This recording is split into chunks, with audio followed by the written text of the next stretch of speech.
TV welcomes you to the following presentation of Grizzlies High School Sports. Welcome, Grizzly fans, to Week 3 of Goffstown football, where they take on the Blue Falcons of Exeter. Folks, what more can we say for a wrap-up for last week? But what a game it was. 52-13, your hometown, Goffstown Grizzlies, beat the Tide of Dover. Let's start with taking a look at some of the offense there. We had 3 different quarterbacks in this game. We saw Casey Gervais come back from an injury. Great game, Casey. He played 1 quarter.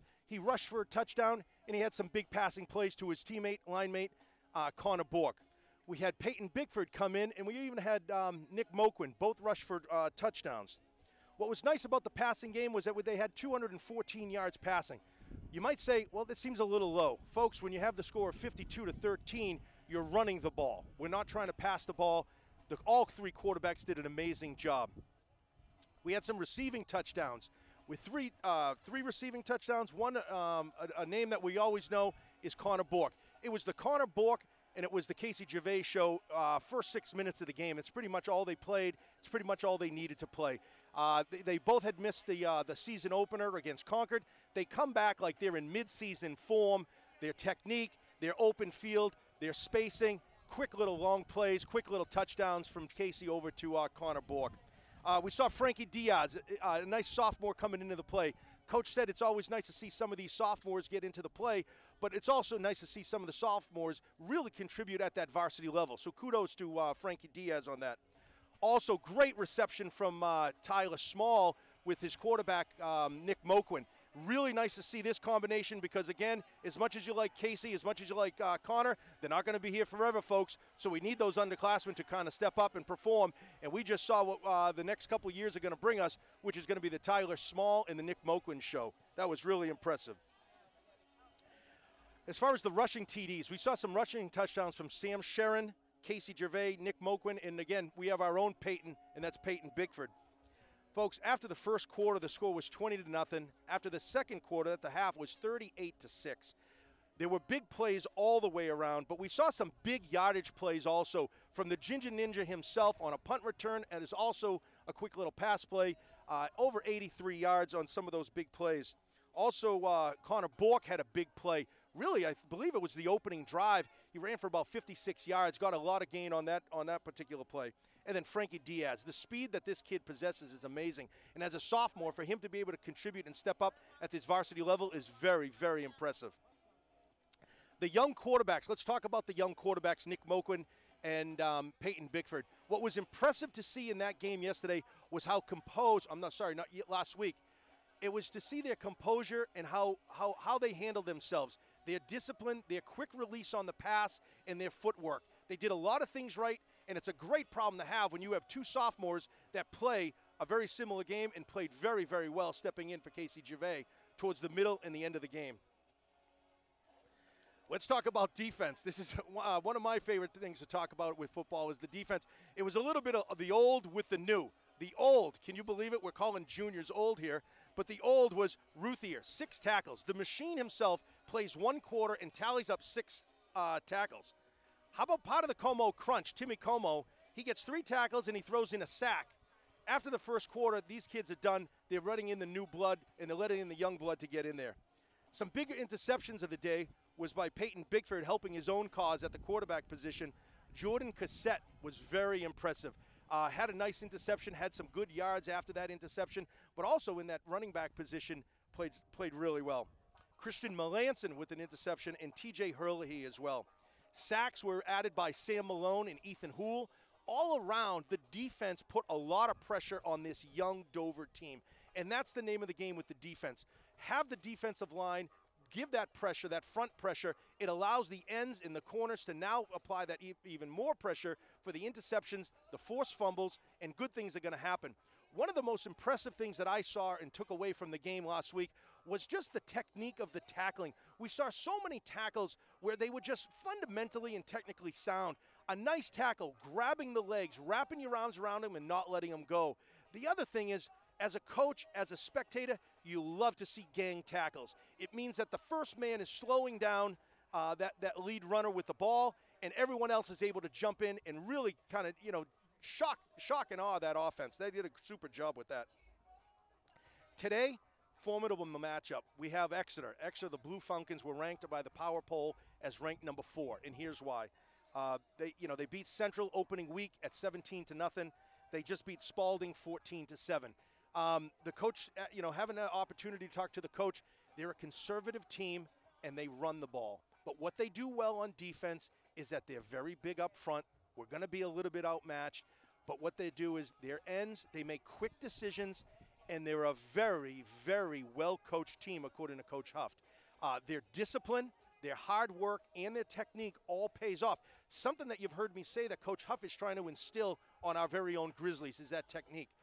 Look for Exeter to run the ball. Look for Exeter to take a lot of time off that clock, and time of possession is going to be very, very important in this particular game.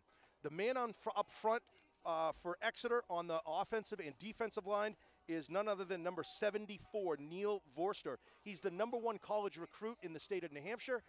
He's a very, very big force on both sides of the ball, so keep an eye out for number 74. As far as the Grizzlies are concerned, keep an eye out, I think, today for Connor Bork and Casey Gervais. This is going to be their first opportunity to really show Division I football what they're made of now that they're juniors.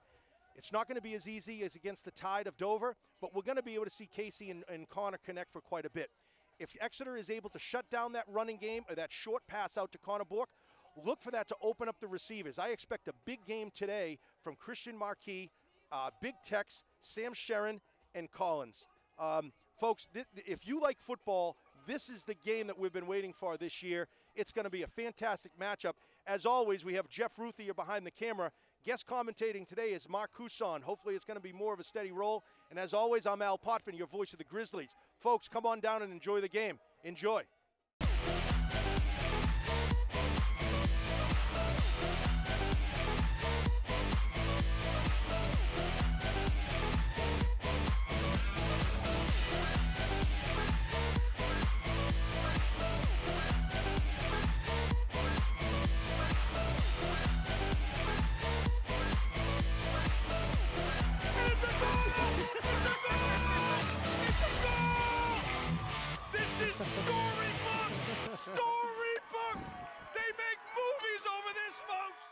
Welcome, Goffstown fans, to Week 3, where the Grizzlies take on the Blue Falcons of Exeter.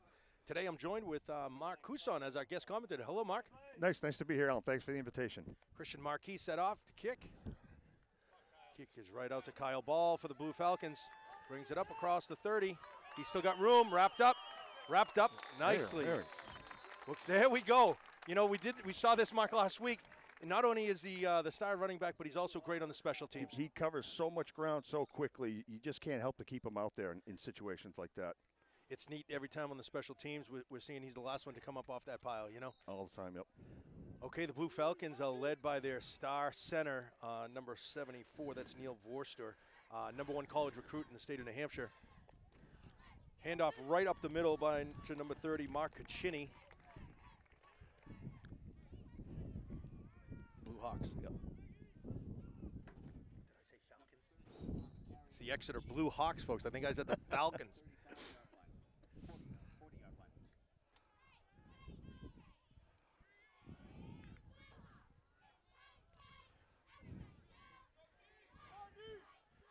Quarterback for the Blue Hawks, number 16, Grant LeBute, under center. Handoff right up to the middle, right in the pile. Really got nowhere to go. Nice swarming defense. Like we said in the pregame show, Mark, it's nice to see a lot of gang tackles like that. Full house backfield. When you can make a stop at the line of scrimmage, you're doing well on defense. That's a nice start. Well, the Blue Falcons find themselves 3rd down with 5 to go. The ball is on their own 41-yard line. Cameron Bond on the tackle for Goffstown.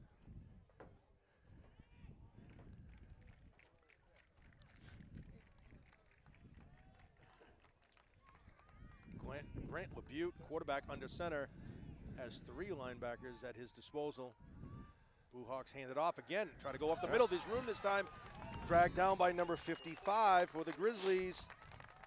And that's Cam Bond. As I said in the pregame, Cam Bond, look for Cam Bond and Ian Ruthie to gang a lot of tackles up today. We're going to hear him frequently, I'm sure. Well, the Blue Hawks gain their 1st down. It's 1st and 10, just at about midfield.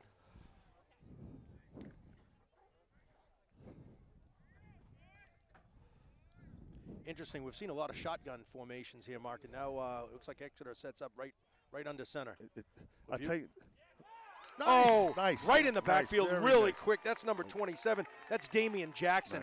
Nice. You know, we're going to need that pressure that defensive line is putting up there, and it's allowing all the fast kids to get right there and put that pressure. Nice to have Damian Jackson back, too. He had a terrible season with an injury last year, but it's really nice to see him healthy and back on the field. And he's a junior, folks, so we're going to get another year out of him at least. But that's nice to stop that ball. What we're going to see from the Blue Hawks today, folks, we're going to see a conservative game. We're going to see a running game, and they just drain the clock and just run the ball and pound the ball. Blue Hawks again. He's looking to pass. He's rolling to his right. Nowhere to go again. Looks like that was Ian Ruthier, the machine, with his first tackle of the game, right at about midfield. Blue Hawks will be about 3rd and 15. No, that's about 3rd and 8, it looks like, Mark. 3rd and 8. 3rd and 8. This would be a nice opportunity to start this game off right.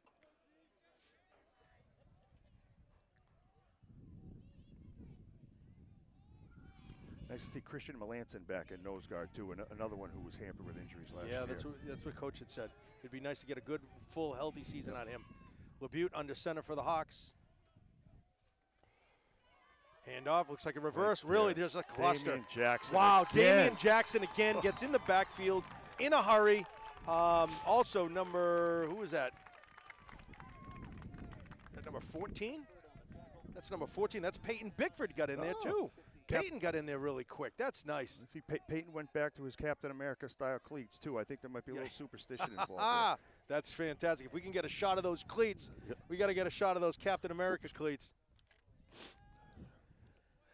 Kick is up. Set back is Christian Marquis. He's had some big returns for the Grizzlies. That's going to really put the Grizzlies right down at about the 5-6 yard line mark, where the Grizzlies will take over 1st and 10 for the first possession of week 3. I got to tell you, that doesn't. Christian Marquis' coverage is not going to make a special teams coach happy right there. When that ball is clearly not going to be picked up, the rule is get away from it. You got to get away from it. Football bounce either funny. grab it or get away from it. Because the funny bounce, and all of a sudden they get the ball and they're looking at a goal to go.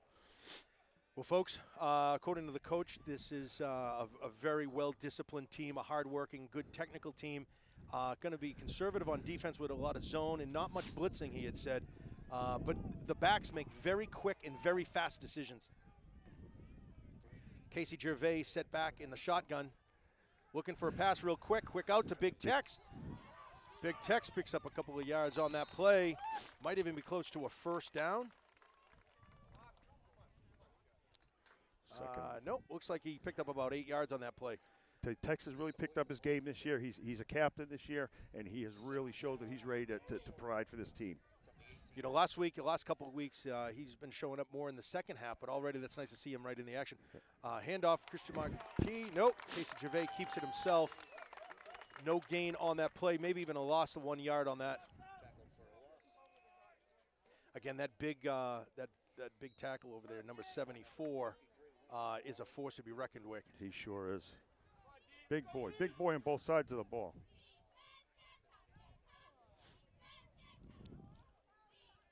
Casey set back in the shotgun. To his right is Connor Bork. That's Christian Marquis in motion. Casey keeps it himself, bumps out. Again, really nowhere to go. So, Mark, now we know why it took Spalding almost a half of game to get across midfield. This defense for Exeter is very strong. Very swarming defense. It's going to be a great game today. Set back to kick is Big Tex. He's got a big, strong leg. Let's see if he can get it out here.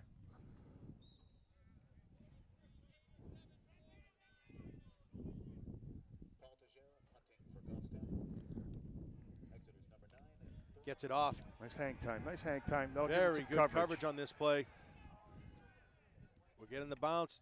Looks like it'll be Blue Hawks at about the Grizzly 49-yard line. It'll be 1st and 10. They're in our zone again. Not bad. Not bad kick. Tex gave us some breathing room. Now it's up to the Goffstown, the Goffstown defense to go out there and show what they've got again. Opening drive, they did a good job. Damian Jackson, Peyton Bickford got in the backfield pretty quick. You get hurt a little bit with Damian Jackson's style of play. I'm sure that's what the coach is having him do. When you're bouncing forward, you're going to get the timing a lot, but every once in a while you're just going to lean a little bit too much. Sure. Or if Exeter goes on a hard count. So you'll get caught a little bit, but generally that's a heck of a defensive play. Grant LeBute takes the snap, hands it right off, right up the middle again, nowhere to go. That's number 58. That's Timmy Como. He changed jersey numbers last week. He was number 80, and now he's on your screen, and he's number 58. That was a nice tackle right up the middle. I'll tell you, coaching Timmy Como as a freshman, he was a wide receiver, and when I came in and saw him, that he definitely put some weight on. He spent some time in the weight room in the offseason, but it's nice to know you put some size on it, and there's a place for him on this team. Hard work pays off, you're saying, Mark? Sure does. Sure does.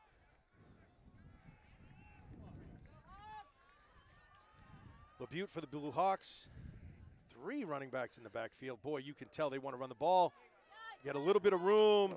That's number 34, Cam Chris Bond. Kelly. Cam Bond is in right away on the tackle after a gain of about 5 yards on the play. Cam Bond is all hard on both sides of the ball. He's, I'll tell you, he's got just a little bit of attitude, which is the kind of thing you want in a football player. A lot of heart, gets very emotional, but he loves the team, he loves the game. That's great to get that inside story, Mark. You know, being in the stands over here, we don't get to know the athletes. Goffstown's a very close-knit community, all sports. It's a pleasure to be part of it. Blackhawks right looking for the pass play. He's rolling out to his left-hand side. He's got some room. Justin Warner Nice quickly job. picks up Nice. on the play. Only a gain of about maybe 2 to 3 yards on that play. Justin Warner read that really nice Very well. to kind of cut that off. Some good pass coverage, too. He had no one to throw to.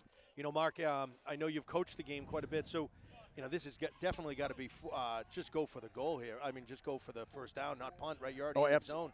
Absolutely, absolutely. In midfield like this, you know, you're 4th and 5, 4th and 4, and the game has not been too exciting. I think you go to the end zone here, you might be making a mistake, but yep, Exeter standard full house backfield.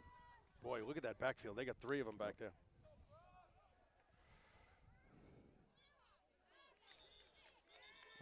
Might be false start, maybe. Oh, timeout. Took all a right. timeout. You know, the Grizzlies have done a decent job. You know, it almost looks like, you know, all the talk about the Blue Hawks being the defensive matchup, but I tell you Grizzlies are holding their own. Their offense, I think the tide in high school football has definitely gone to the spread, quick strike offense, and Exeter is stayed with the standard full house, straight T backfield. It gives an advantage to the defense because they don't have quite as much of the field to cover. Well, look, in the backfield, they have number 34, Chris Kelly. He's a senior. They have Mark Caccini. He's a senior. And then they also have Shane Quimbley. He's a senior. Okay. So not only are these kids, you know, 3 running backs right there, but they're bigger, they're older, they're more experienced. They know the holes to look for. And they have likely played together in the past, so that helps a lot. I tell you, it really, when you know what somebody's going to do, you kind of read his mind before the play even starts. It's a nice advantage. And, you know, Mark, obviously I'm not as experienced coaching the game, but what's interesting that I'm picking up looking at the Blue Hawks is how tight they are in the formation. Very small, very tight. Obviously, that's conducive for running the ball straight up the middle. Exactly. And I believe their line is almost foot to foot in their spacing. And when you have big number 74, Neil Vorster, you might as well do that because he leads things off. Absolutely. It's a heck of an anchor right there. Blue Hawks looking to gain first down. Pitch it right off to Chris Kelly. No, tied up right away. Nice. Damian Jackson finished him Nice off. job. But I think in on the tackle right away was that Cam Bond, number 55. I believe so. Cam Bond, heck of a game already, making an impact, stopping the Blue Hawks right as they come across midfield. Grizzlies will take over 1st and 10 from their own 42-yard line. It's a great start. It's a great start to know that Goffstown can play with these guys. I'm not putting a superstitious hype on them or anything, but I'll tell you what, it's nice to start off the game on like that. Absolutely. Two nice stops, both sides of the ball. But I think what the fans are more impressed with, and I think what they look at the gameplay, that the Goffstown defense is something to be reckoned with as well. Sure, oh sure. When you hold Concord, the division state champs, defending state champs, to a tie with 1 minute in the game. Connor Bork, handoff right up the middle. He has some running room. He's going to get a first down and more. Connor Bork across midfield. We are in Blue Hawk territory. Grizzlies will be 1st and 10 from the Blue Hawk 47-yard line. I tell you, watching Connor Bork is just absolutely fabulous. You know, the size of him, he's not a big kid, and he frustrates the big guys. He just gets, he's got a lower center of gravity. He gets underneath. And he keeps the legs moving. He gets, Gervais sit back in the shotgun. Connor Bork to his right. He's going to pass on this one. Looks for a quick pass. Oh, pass is intercepted by number 34. That's the senior, Chris Kelly. Gervais took a couple steps back. Looked like a little miscue between him and Christian. Yeah, and I think there's a tiny bit of pass interference. I think somebody had a hand on Christian Marquis. He's trying to get away from the pack there. Yep.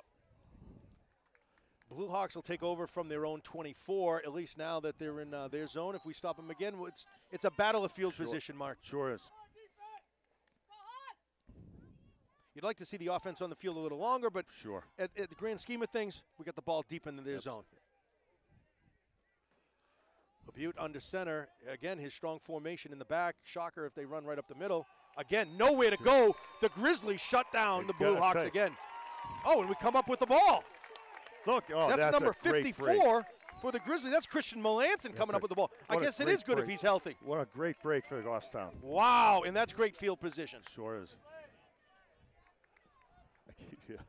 I keep saying, you're too tall. How about if we go down?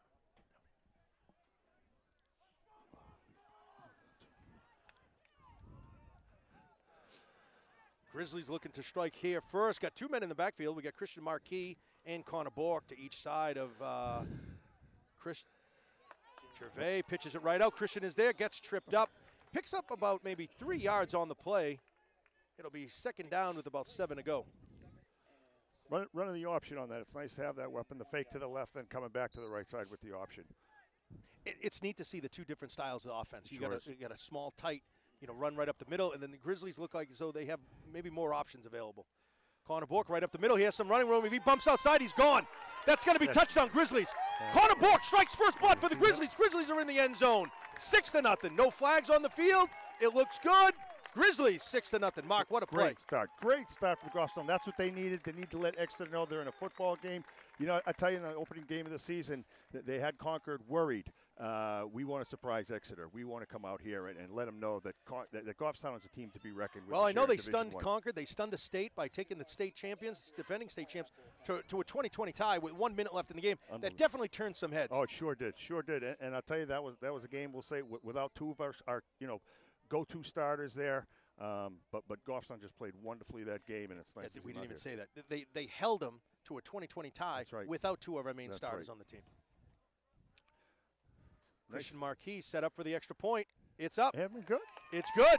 Christian Marquis caps it off. 7-0. Your hometown Goffstown Grizzlies strike first. Great start. Great start. It'd be nice to see another defensive stop by Goffstown and let Exeter know they're in the game today. That's fantastic. What a way to start things off. Great way. Kudos. I can remember. Cam Bond on defense. Yep. Damian Jackson on the big play. Christian Melanson on the fumble recovery. A lot of participants here on the defense. And one of the things I mentioned in the pregame, Mark, was not so much just the fundamental and the technique of the tackling, but it's the gang tackles. And these gang tackles, the first person can slow them down and everybody else can finish them off. That's right. And not that we're looking at everybody get hurt, but I tell you, it's awful tough when you got somebody by the ankle, they're standing straight up, and you're just giving your teammates time to come in and deliver a hit. Absolutely. Grizzlies are getting ready, set to kick off. Getting ready to receive is number 30. That's Mark Caccini. We have number 9. That's Kyle Ball. And we have number 7, Shane Quimbley, for the Blue Hawks to receive. Looks like Franklin Diaz has been kicking off today, this time.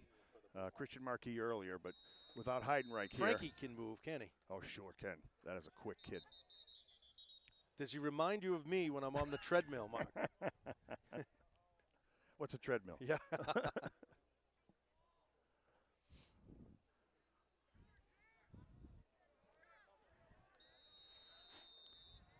Diaz set to kick.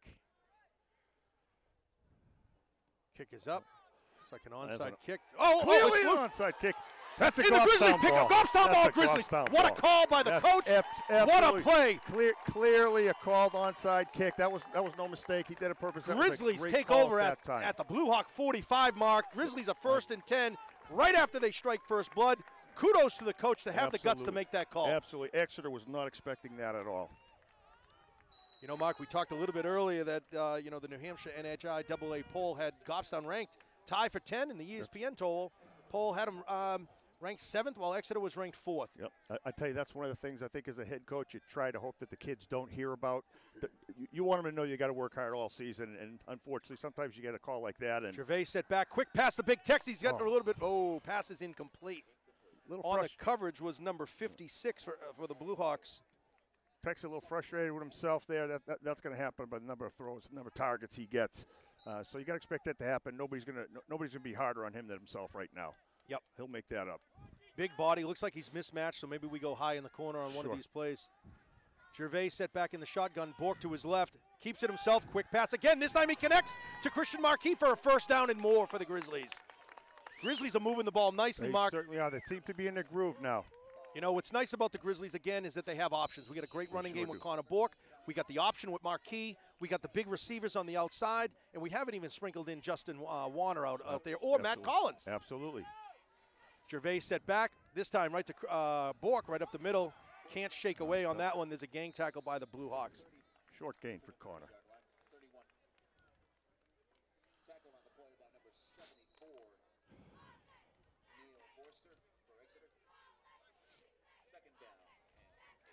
Nice to see the wide range of calls too here, Mark. I mean, he's really spreading it out. I tell you, Goffstown has a very complicated offense, and anybody who's on that sidelines who knows what's Gervais being set called. back to pass. Passes come. Oh, boy. Oh, you know, boy. Mark, in any sport, receive the ball or the puck and then move. Exactly. You know, same with hockey. You got to get it on your stick before you can go somewhere. In football, it's catch it with your hands, then bring it into your body, and Yep.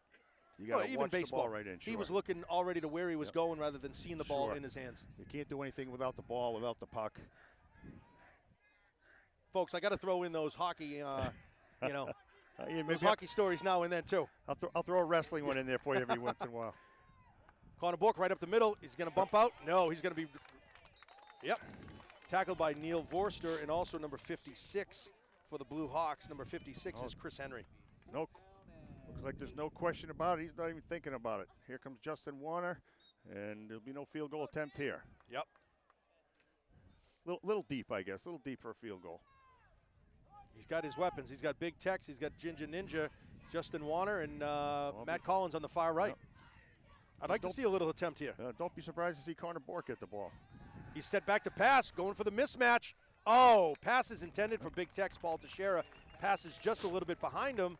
Pass is incomplete. The Blue Hawks will take over first and 10 from their own 30. Get the defense back on there. I tell you, if defense doesn't change, this should be well for Goffstown. They've got good field position now if they can hold it. You get Exeter to punt the ball again on this offensive series, and Goffstown's going to start gaining some confidence. Checked into the game, number 9, I believe that's Brock Hines for the Grizzlies. Number 24, we have Zach Como. Second half of the Como crunch. Yes. Labute under center, again, has a strong formation. Running right up the middle, again, really nowhere to go. Maybe a pickup of 2 yards. Maybe. He's better start putting that ball away, too. There's going to be some hungry Grizzlies out there reaching for it. The ball was up high, and there's a lot of hands on it. Well, I got to believe after they were successful in the first one, everybody's got the idea and they want to take a poke at it. You know, you start a season like this, and nobody thinks much of Goffstown in Division I, just our second year in Division I. But I'll tell you, you play the first game against Concord. You do what they did to Dover, and people got to start looking at you now. Yep. And as Coach said against Concord, you know, it's nice to be, you know, letting people know we can compete, but we got to go over that next level, got to take that next step and win those close games. Blue Hawks looks like a miscue. Really nowhere to go. The Grizzly defense looks very formidable. Very well. impressive. It looks like, you know, Exeter's going to have to do something. If they got a passing game, I think they're going to have to go I think we're going to have to see Exeter start throwing that ball up and see what they can do on their air attack. They had 3 interceptions last week, so that may play right into our hands. Literally. Yep. Just over a minute remains in the first quarter with the Grizzlies lead 7-0. Blue Hawks come to the line under their big center, Neil Forster.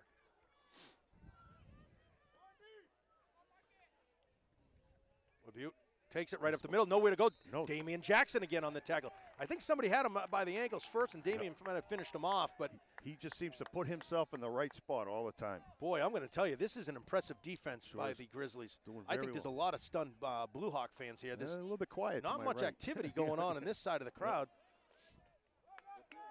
I tell you, that's something else. It's nice to see the Goffstown crowd growing and growing at the football games.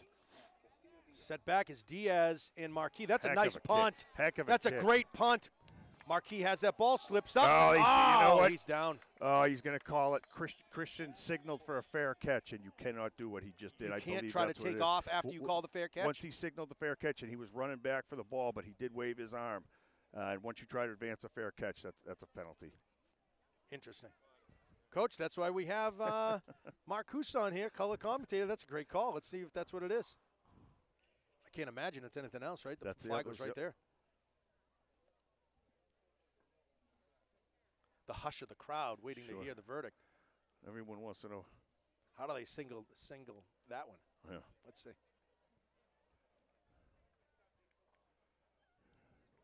Yep, that's a Grizzly penalty. Yep.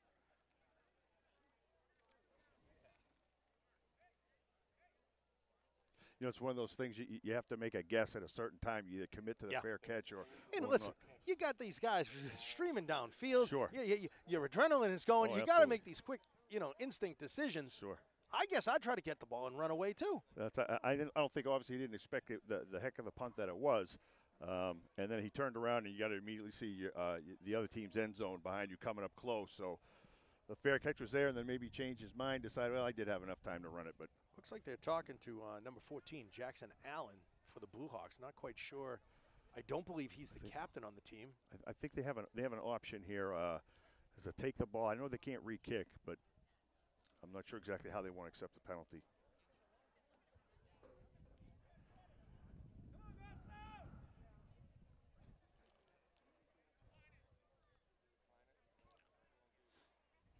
Okay. Exeter declines. Grizzlies coming to the So we'll take it line. where it is. Exeter's going to decline that penalty, Mark. Grizzlies will take over first and 10. You know, I was wrong. I'm going to change my mind. I think they could have re-kicked. They could have taken a re-kick, but I think this is, Exeter's got the ball right at about the 20, about the 18. They like the field position, so I think they just refuse a penalty. Yep. Casey Gervais set back with Connor Bork to his left. I'd like to see a nice little rollout by Connor Bork. Casey rolling out. A quick little pass. That gives Connor a lot of room, it looks like. And he is tough to tackle in the open Quick field. pass. Received that ball. There's Big Tex. Tex. Kind of spin away. There's Tex. No, he's gang tackled. Led on by the tackle by number 34, Chris Kelly. He's a senior. Not a tremendous gain, but it's nice to see Tex. He just does not want to go down. When you're going to get three guys to take you down, you're working. And it's also probably just for comfort. Get the rhythm. Sure, he advanced the ball a bit. Sure, he dropped a couple. First thing is catch the ball, get back in that groove, and see what you can do down. Nice that Casey has the confidence to go right back at him. Sure. We're not gonna see a play before the end of the first quarter. Well, folks, at the end of the first quarter, your Grizzlies, hometown Grizzlies, leads 7-0 over the Blue Hawks of Exeter. The Grizzlies of Goffstown 7, and the Blue Hawks of Exeter 9.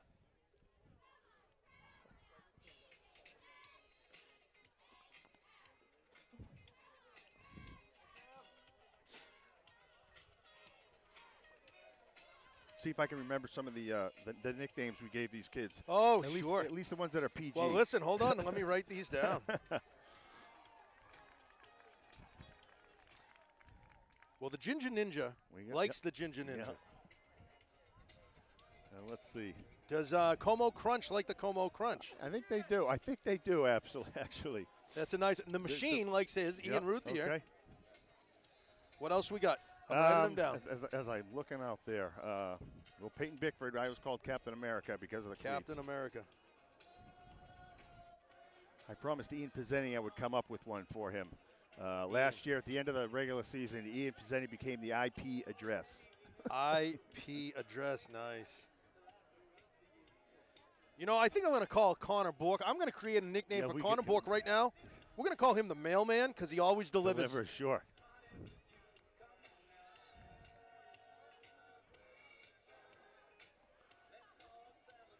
Just to tell you, though, the history I have with this team is it's so nice seeing these kids come together like this. It's great to see them develop and come up and be at the level that they're at now. There was a group of kids that did not play their senior year because we moved to Division I. And they got scared, intimidated. I honestly think they made a mistake because, we didn't have such a great first year in D1, but these kids worked hard. The seniors, they just refused Casey to quit. set back. Oh, really nowhere to go on the option. Takes it himself. Breaks Makes it back. something out of Nice nothing. job. Nice job. Casey picks up about maybe 2 yards on that play. One of the difficulties about this kind of offense is all running play will almost always start 4 or 5 yards deep. So you got to make that up just to get to the line of scrimmage to see any gain at all. Grizzlies on the quick snap. That's Connor Bork. Wow, Connor Bork goes right after 74. number I think 74, it's gonna be Neil close. Borster. It's going to be close. That's a- Do a flag on the far sideline. Is that a holding on the Grizzlies? Either that or a false start from out there. Oh, it's no, on Exeter. It sounds like it was encroachment. Excellent. That helps.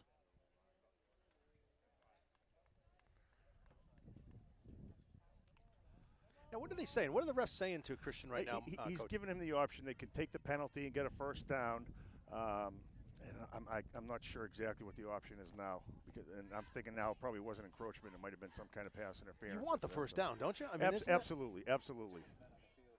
Oh, there you go. So it was. I believe it's actually a dead ball foul, and that's why he has the option. That'll result in first down. Yes.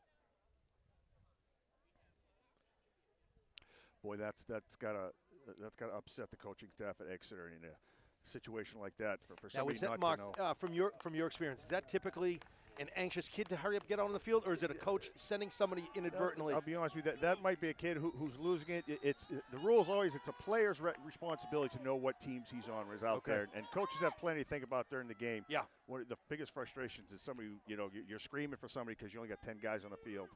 In that case, it was the other way Gervais around. set back. He's set to pass, looking to pass, short pass to Connor Bork on the outside. Look, pickup of about. Oh, he's going east and west. Oh. Boy, he had about 5-6 yards on the play. We tried to go east and west, and now he went south, and he lost a few yards on that play. I tell you, but Connor Bork is the kid that can make that work, though. Yep. Hey, it's nice to see that a play like that works, too, that he opened. Now the coach knows we can run that play again.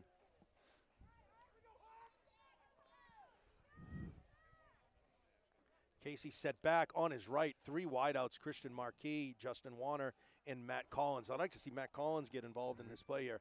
And we got Big Tex on the other side of the Big Tex on the lone Tex, lone survivor out there.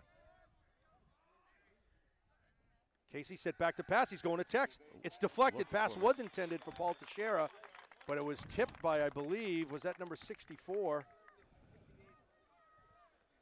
That's Andrew Cacchini. Yep.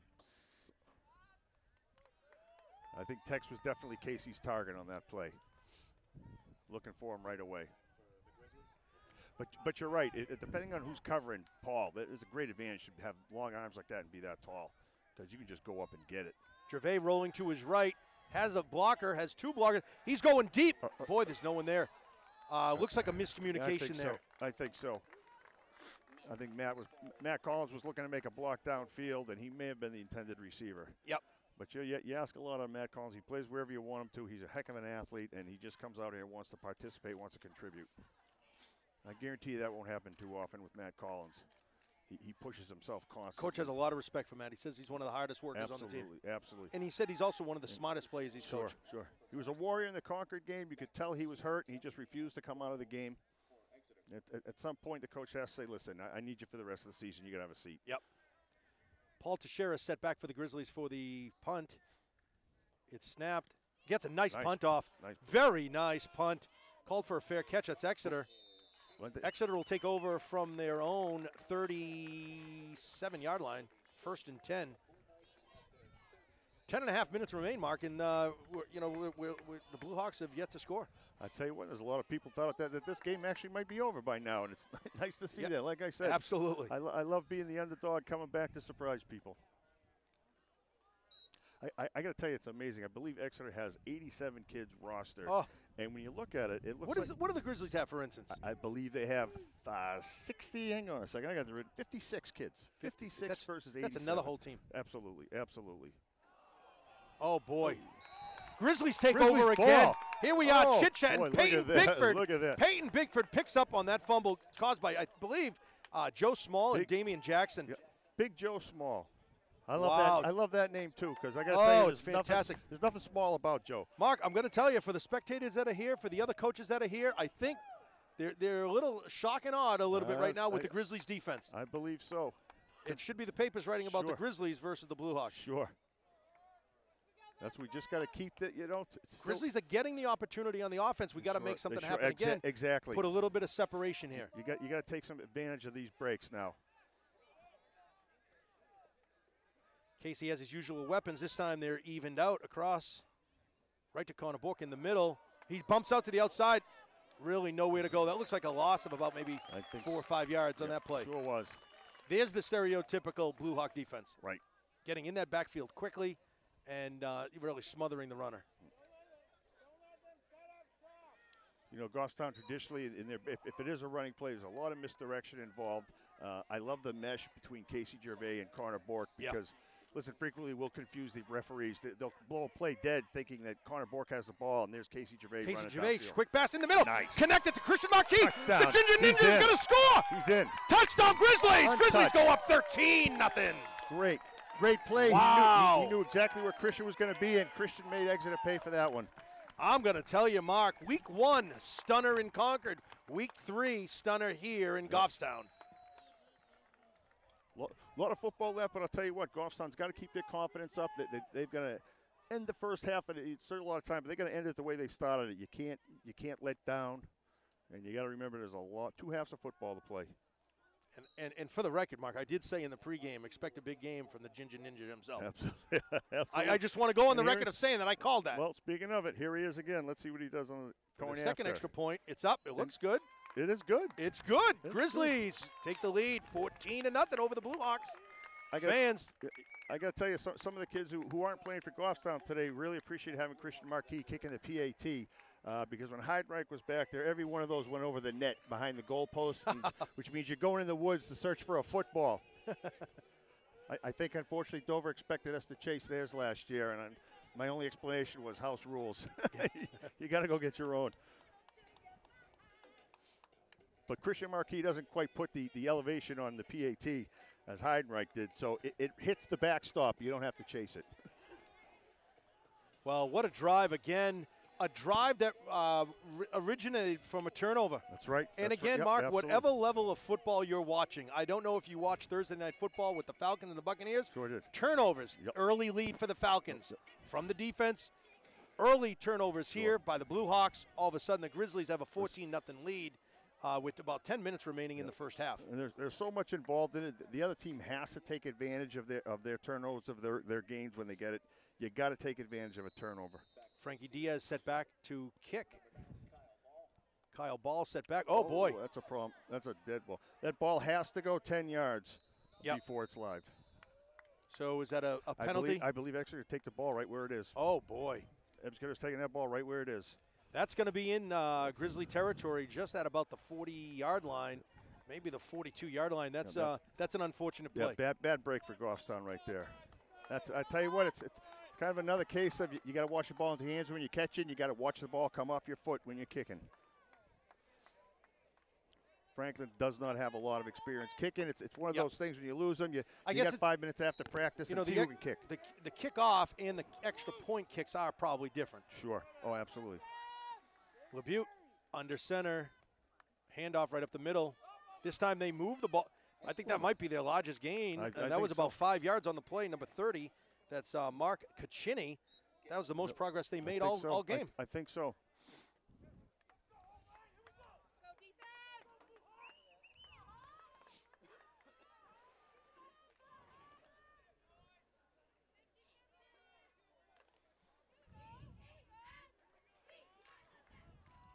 Blue Hawks set under center. Oh, Damian Jackson just got a little anxious there. Yep. And I don't think it was Damian that got the penalty called. Number 58. I'm sorry. Number 58. That's Timmy Como. I think the call was on Timmy. Against the Grizzlies, 5-yard penalty. Second down. I tell you that, that, like I said, that's a disadvantage to that kind of defense. He is he's kind of a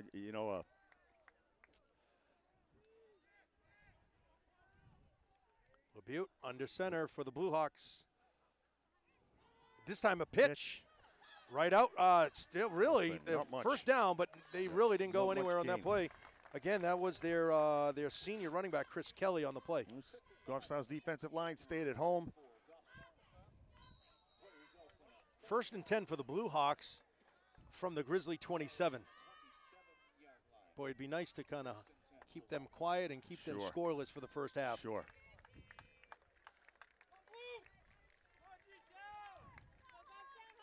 Sticking with their straight T offense. Oh, boy, they got that big offensive Right up the middle again. Oh, no, the quarterback keeps it, rolls out. LeBute tries to toss it up. It is complete. Oh, nice tackle again on that play, though. They did, looks like maybe a first down, but Christian Marquis, right or was that Zach Como on that tackle? You know, I thought it was Christian Marquis. Yep. My eyes aren't that good. Either way, they wrapped him up, and it was a nice tackle. Absolutely. Good pass coverage, and that was a big kid they threw that ball to. He's got to be 6'4" over there. That was the first passing play that we've seen from the Blue Hawks. I guess the coach is starting to realize, hey, listen, you know, this defense is a lot better at the Grizzlies than we thought. We got to start doing something different. And the Goffstown defense got to expect that now. If they have any kind of passing game, you can't be comfortable all the time. You got to be ready for it. LeBute under center. Looks like right up the middle. Ball is. Yep, that's number 34 again. That's Chris Kelly on the drive. Picked up of about 3 yards on the play. Made himself tough to take down. Kept his feet and kept moving forward. That's what you want to see in a run back.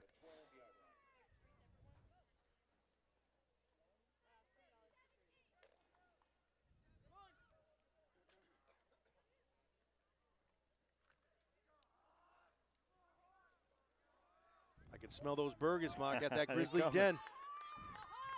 Oh, Grizzlies put on a little bit of a shift here. Oh, I think it worked. Oh, boy. I think we got a loose ball. Exeter recovers on that play. That's number 16. That's their quarterback, Grant LeBute. Gives you an idea. Goffstown doesn't only have a complicated offense, but they run some pretty tough defensive schemes as well. When you have a defensive line shifting like that. All of a sudden, as an offensive lineman, now you wonder, who am I cover? It wreaks havoc with an offensive lineman, especially when you have the entire defense. You got 3 or 4 guys going in one direction or the other. Everybody's got to know who they pick up. So you don't use it all the time. You kind of use it as a surprise. Blue Hawks 3rd and 5 from the Grizzly 11. Right up the middle they go. They get a little bit of room. He might have gained the first down on that play. Yeah, it's going to be 1st and goal for the Blue Hawks.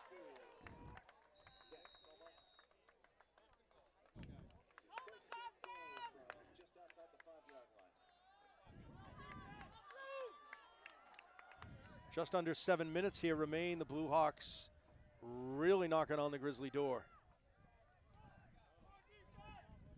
LeBute under center with his big 3 running backs. Goffstown nowhere to go. Goffstown lining up. Forces him right back. Goffstown is just loading up the line of scrimmage on this play. Who was the that advantage here. That tackle, that lead tackle? Was that, that's Timmy Como. Timmy Como. Part of the Como crunch. Absolutely. You know, one of the disadvantages when you're in this part of the field, so close to your own end zone, is there's less room. It's tougher to get a pass in because it's easier to pass cover. You know, you don't have to go past the end zone. So it's actually a disadvantage in the offense sometimes. Yep. LeBute under center for the Exeter. Handoff again, right up the middle. Oh, boy, I didn't even see that ball. Quarterback kept that. LeBute kept it. I thought he went right up the middle. That was a nice fake. See, I tell you, it's all about that mesh. Nothing more frustrating last year when referees stop our plays and we're still running for offensive yardage.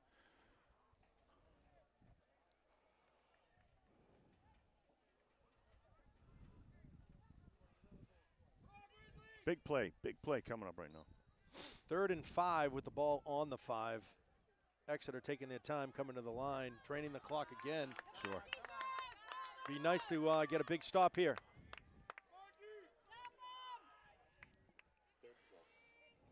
Right up the middle. Oh, he's in this time. He's in. Yeah, he strolled right in on that one. Yep. That's number 30. That's Mark Caccini. He's a senior for Exeter. Blackhawks finally get on the board with 5 minutes remaining in the half with 6 points.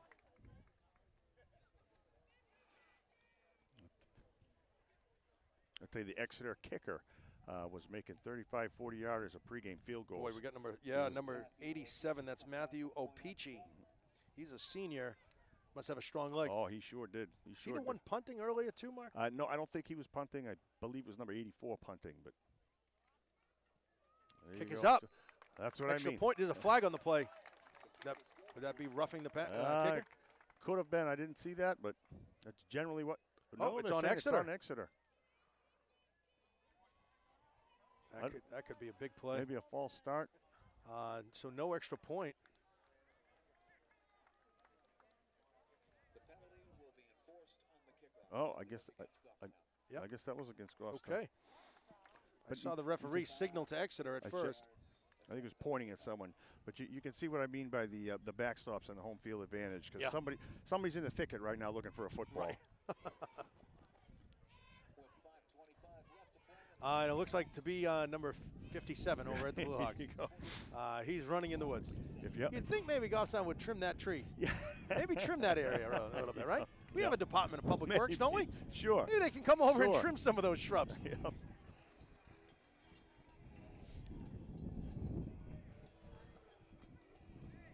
Well, the rain's holding out. Wind is picking up a bit, but it's still a beautiful day to be here watching a football game. And, Mark, we're actually coming live on October 4th, homecoming. We're going to have a live broadcast, so tell all your friends. We know how you surf all those social networks. Oh, yeah, sure. I spend a lot of time on those. Set back to receive for the Grizzlies is Connor Bork, Frankie Diaz, and Christian Marquis. Boy, there's no weak link to kick to. I mean, as a kicker. Absolutely. The speed they have deep is unbelievable. That's going to be Frankie. If he bumps outside and has room, it's going to be good news. Oh, he gets wrapped up immediately by number 55. Number 55 is Danny Fowler for the Blue Hawks. I think when you're running the ball back on a kickoff, you go forward as long as you can, and you count on your team to throw a block. Just hold on to that ball. Sure. Always move forward. If you lose your speed, you're in trouble on a kickoff.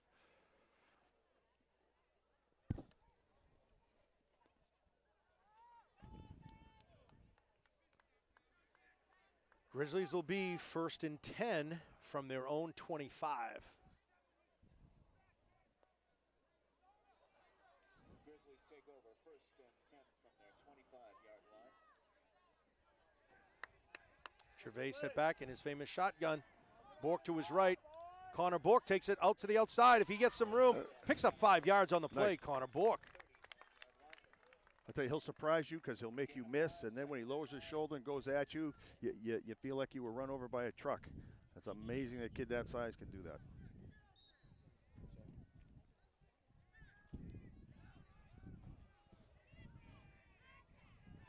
Second and 5 from the 30. Shotgun, Casey looking to pass. Quick pass to Matt Collins. First time to Matt Collins. That's going to be a first down. Forward progress should get the first down. Like I said, Matt Collins is a warrior. He's got 3 guys on him, and he's just fighting for every inch. Nice to see Matt get involved in the play here. Sure is. Grizzlies moving the chains 1st and 10 from their own 37. 4 minutes remaining in the first half.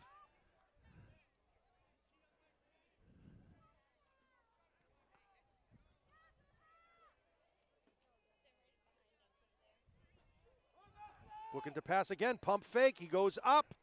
It's going to be out of bounds. Intended for Paul Teixeira, number 81. I don't even think he was tall enough to grab that one. No, I don't think so. That one, I think that might have got away from Casey. And he was well covered. Sure. Just as well. Paul immediately knew it was time to turn around and see if there's anyone behind him that might pick that off.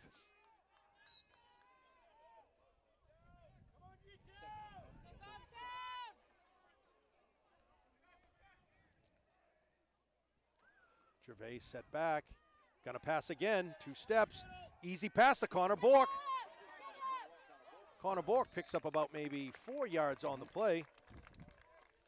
Really, the Blue Hawks, they play a tight defense. They sure do. They sure do. And I think the word is out on Connor Bork. You better break down when he's coming at you because he can change direction so quickly. Someone better know where he is on the field. If you can't react with him, he's going to go by you. 3rd down, 5 yards to go from the 42. Let's see what Casey has up his sleeve on this one. Set back to pass, looking to go. Plenty. Oh, nice pass to Big Tex for a first down and more. Wonderful. Inside across midfield. I tell you what a nice play. And the offensive line gave Casey Gervais all the time he needed to find Tex going downfield. I'm sorry. Yeah. Nice to see a well-rounded offense like this. They can run the ball. Just so Gervais set back again. Quick pass now to Connor Bork. Connor Bork bumps out, comes to the middle, has some room.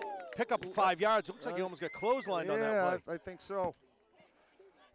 That's might even be 6 yards mark on that play. Yep.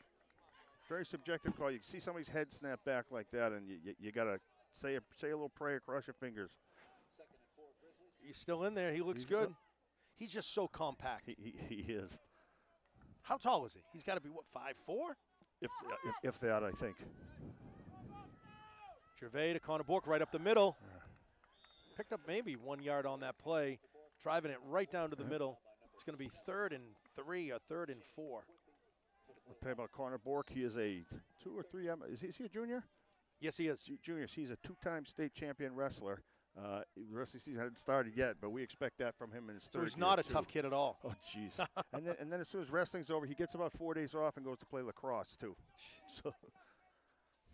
Well, we like talking about him here on the football sure. field. He gives you a reason to come to the game. And nice little tandem between these two. Oh, sure. Gervais, we're going to have some flags on the field. That's a false start.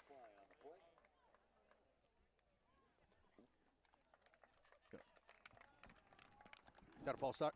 What's that signal when he crosses his arms? I'll be honest with you. I'm not. Delay a game. Okay. Okay. Too long to take the snap? I think that means a dead ball foul. Yeah, they waited Okay. too long. I tell you, with Goffstown's hurry-up offense, you don't see that very often. What's interesting is Yeah, that's the first time we've seen that this year for a delay a game. absolutely. Seems like they get under center quickly. They get the ball going. Gervais set back, looking to his right, airing it up to the middle. Boy, Justin Warner with a big play. Justin Warner, tell you. 1st and 10 and more. Again, plenty of time for Casey to drop back and see the entire field. And like you said earlier, when you got so many weapons like that, it's just so. You know what's difficult to cover. interesting, Mark, is just looking at this from an amateur level of mine. The slants look to be the passing zones that are open. Absolutely, absolutely. You got to keep exploiting that as a coach, right? Yep. Until they cover Sure. that up, and then you go to the running game. Sure, and depending on the defense, a lot of times you can get caught because Gervais you're looking to pass, looking right. there he Right is. again, open. Matt Collins, he's going to hold on to it. Someone's Your- helmet is off. Your coverage responsibilities may change. If the guy you're covering gets more than 15 yards deep, you have to pass him off to someone else and pick up a different receiver. So it can be very complicated. And I'll tell you, Goffstown's offense makes people. Well, as we're makes just people do about a that. minute and a half in the first half, Grizzlies are 2nd down with 2 yards to go from the Blue Hawk 15. Grizzlies are doing a nice job moving that ball. They are certainly threatening here again. It'd be nice to see some more points on the board before halftime. Gervais looking to hand off, goes right out to Connor Bork. He bumps to the outside. Look at He's this. got some room. Look First at down this. and more. He's in. Might even be in. He's in in. the end zone. Grizzlies, 3rd touchdown of the day. Connor Bork, you give him room, and he bumps that out absolutely. outside. This is a stunner here in Goffstown. And I'm going to go back to it again. When that mesh between the quarterback and Connor Bork is over, the defense has to pause for a second to see who has the ball because they just don't know. So what do you explain to us for us amateur? What do you mean the mesh? The mesh. Talk to me about the mesh. When the running back approaches the quarterback to receive the ball, the way they hand the ball off, it looks like Connor Bork may have the ball, and Right. he really doesn't. And Casey has part of the thing is Casey's got to carry out the fake every single time. Christian Marquis set for the extra point. Looks like it's wide. Yep, Just a little missed it. wide left. So getting back to the quarterback mesh, it's so difficult. You want the quarterback is the one who's going to make the decision on whether he's giving or whether he's keeping. So the quarterback's head is always on a swivel. He's looking to the defensive line. He's eyeing some linebackers to see what he thinks they may do. So truly the running back doesn't know whether he's getting the ball or not. Well, folks, the Grizzlies here take an early, take a halftime lead almost with about a minute 20 remaining, 20-7. I think both sides of the fans here are shocked a little bit. Absolutely, absolutely.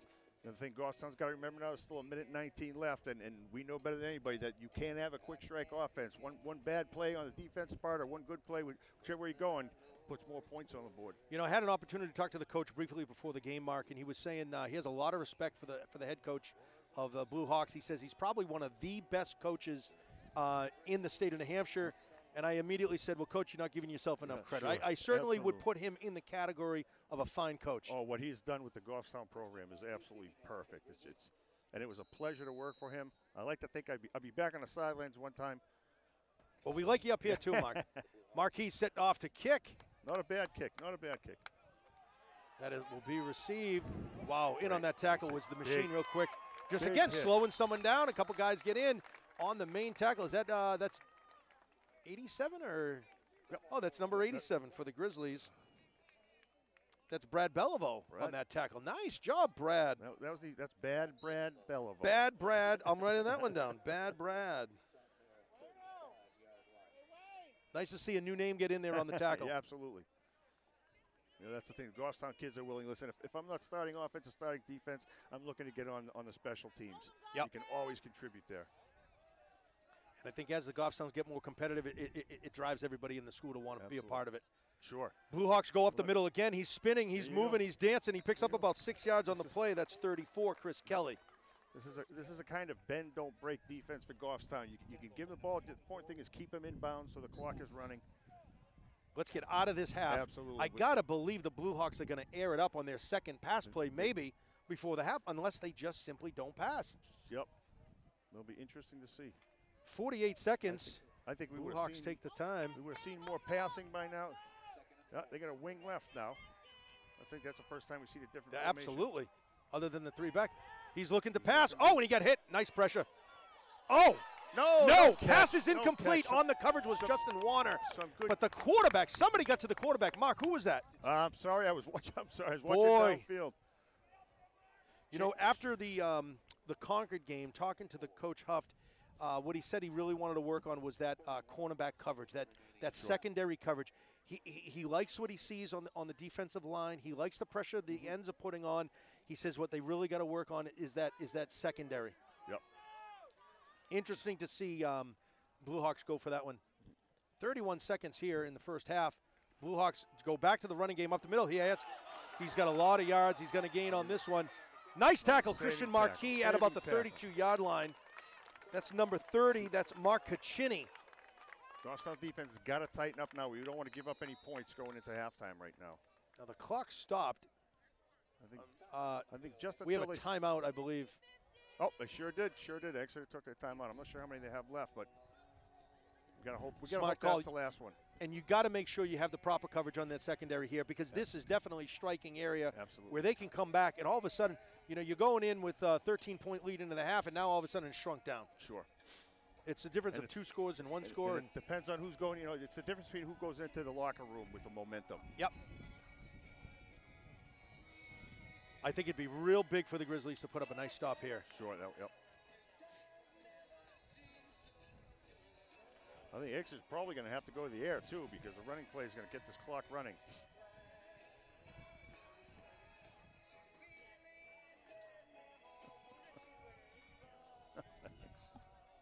Well, folks, if you haven't been here, head over to the Grizzly Den. They even deliver. Thank you, ladies. 23 seconds left to play on the half. Well, I don't know. Maybe there's other places besides the sideline. Blue Hawks, 23 seconds on the clock. He's rolling to his right, looking to pass. Nice pressure on him. He's out of bounds. Out of bounds. Yeah, they ticked off about 7 seconds on the play. 16 seconds remaining. They'll be on about the 26-yard line, I believe. And there's no gain, so I mean, essentially they used up 7 seconds and did not gain anything, which we'll take. But it'd been nice to keep him in bounds, keep that clock moving. It's all about that pressure. Make that quarterback have to make a quick decision that he's not comfortable with. Maybe an inadvertent throw. Sure. Blue Hawks come under center. 16 seconds remaining in the half. We got whistles. We got a timeout Goffstown. Timeout Goffstown. Sure, use it. You can't take it into the second half, and Coach Huff must have saw something he wasn't comfortable with.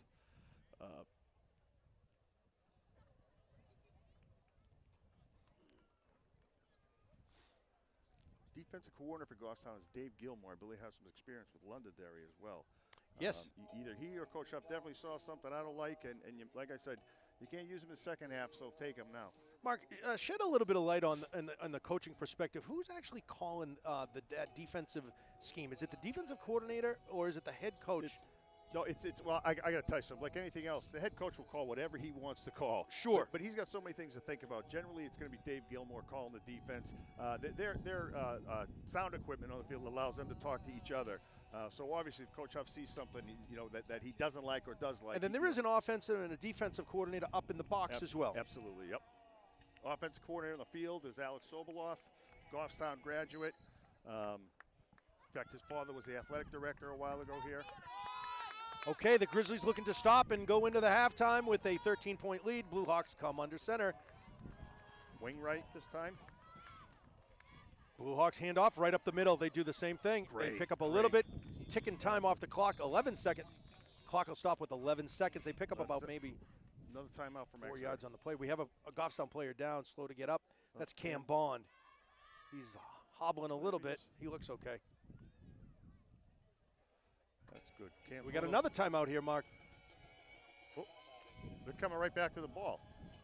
And we're going away from the ball. Somebody, That could be a problem. yeah, I think so. Yeah, but the clock.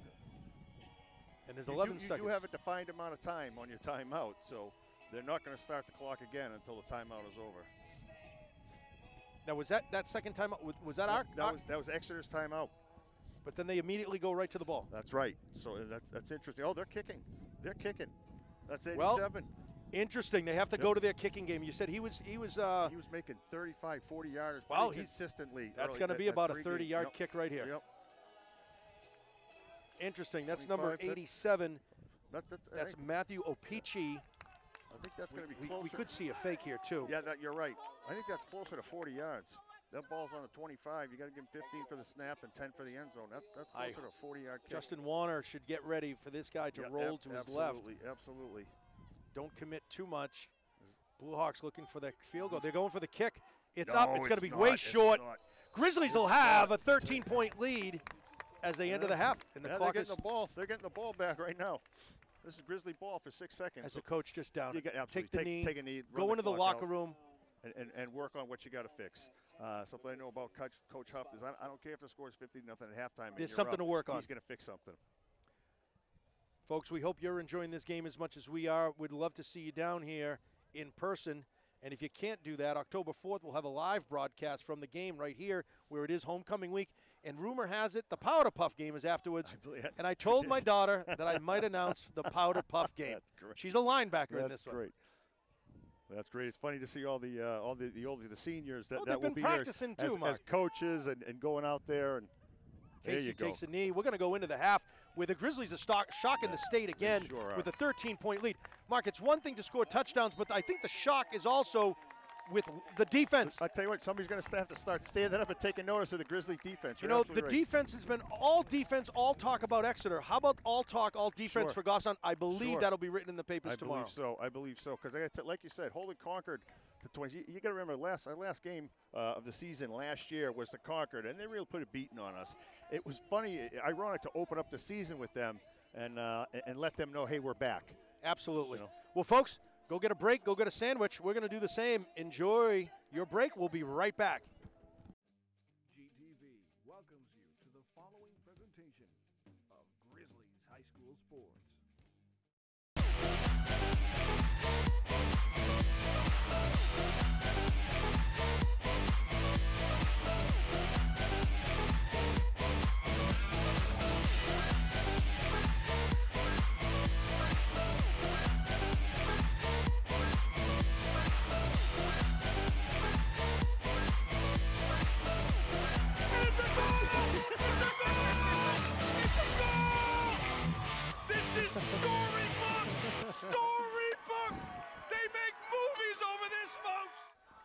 Okay, folks, welcome back. The Grizzlies are set to receive to open up the second half with a 13-point lead, 20-7. Set back is Connor Bork. They're not going to kick it that deep. Nope. That's going to be Jordan Cassette picking up. That's a big body. Had a nice interception last week and did a good job, kind of in the fullback running back position. Sure, doesn't have the speed of Connor Bork, but I always said he looks like, and I tease Connor, he looks like a life-size Connor Bork, I said. Right.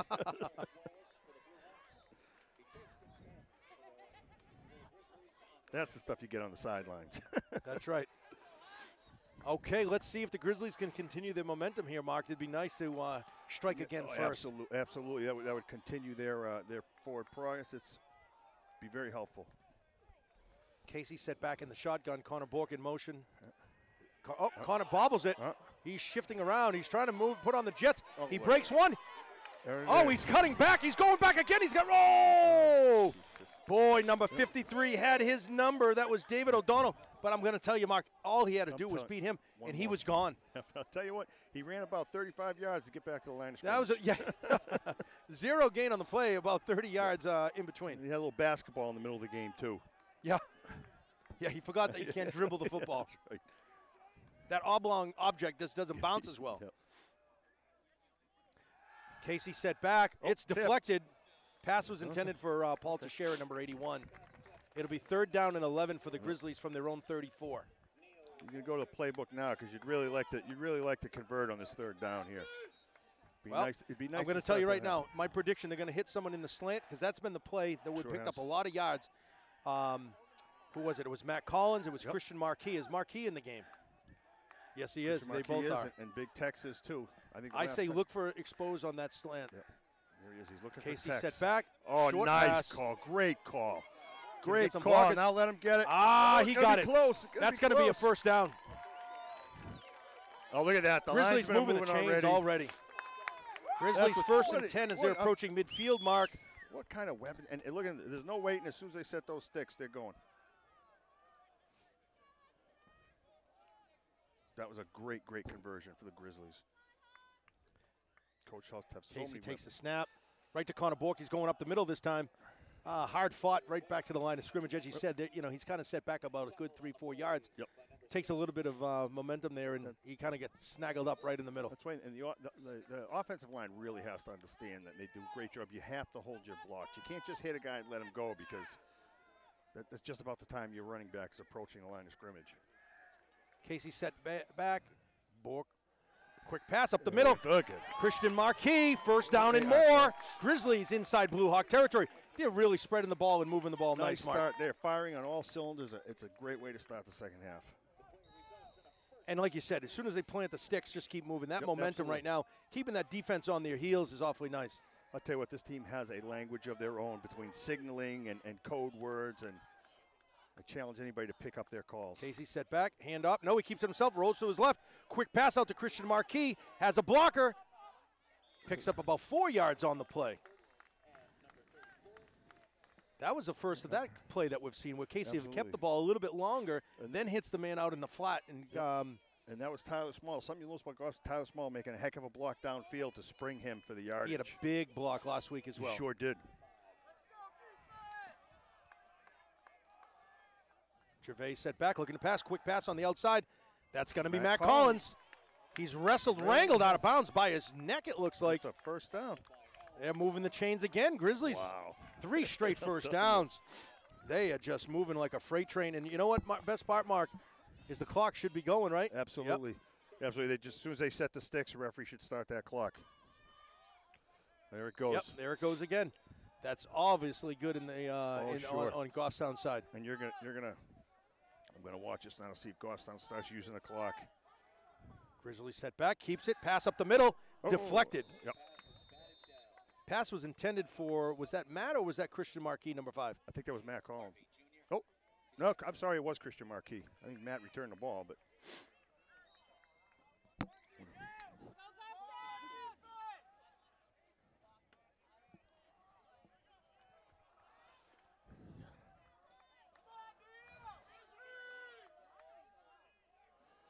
Gervais set back, faked hand up. Oh boy, Connor Look at him Book nowhere to turn go. around again. Can he move? Oh, he got wrangled right down.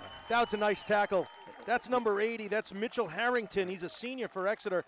If he didn't have them, I think Connor easily would have had a first down on that play. Yeah, I'll tell you what, and sometimes that's the best way to Connor Bork is grab a hold of a uniform, a shirt, or and hopefully you can hang on.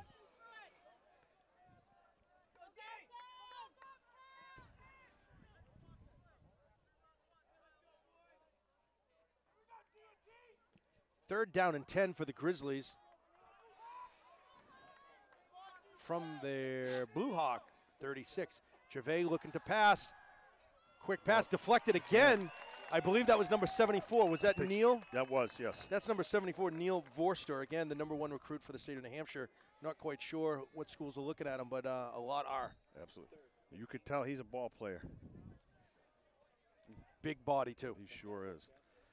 Okay, Big Texas checking himself in. It looks like he's going to get his hand or foot on the ball. I'd like to see a fake here, Mark. I'd like to mix it up a little bit, right? We're already in the zone. Well, that's a kid you want to see out there. I'm not sure if they have this one in the playbook, but. It's up. Gets it off nice. Great kick. Nice hang time. Yeah, it's right in the corner. Nice. Oh, that's perfect. It's going to go out of bounds right at about the 15-yard line. Anytime the punt's inside the 20, you got to appreciate that. Yep, Blue Hawks will take over first and 10 from about, looks like right about the 20 mark. Yep.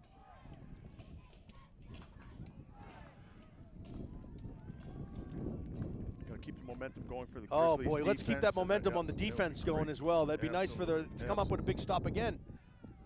Maybe even a nice little forced fumble here. Absolutely. Exeter's going with their standard. Oh, they're in a wing. They're in a wing formation this time. Looks like they identify that they got to do something different. They change it up a little bit. Right up the middle, not much change. Oh, wow. Who is that? He's met right there. Somebody grabbed him right away. Stood him right up. That's Brock Hines that finished him off, Yep. but was that 55? Bond, yep. That's Cam Bond. Stood him right up. Right at the beginning of the half, Mark. We were kind of concerned. We're looking at his ankle, and looks like he's not missing a step at all. I'll tell you what, every Goffstown ball player on the sideline wants to be in this game right now. They know what this means. Just under 8 minutes here remain where the Blue Hawks have the ball from their own 24. 2nd and 5. Again, handoff right up the middle. That should be the senior Chris Kelly. I'm sorry, Mark Caccini.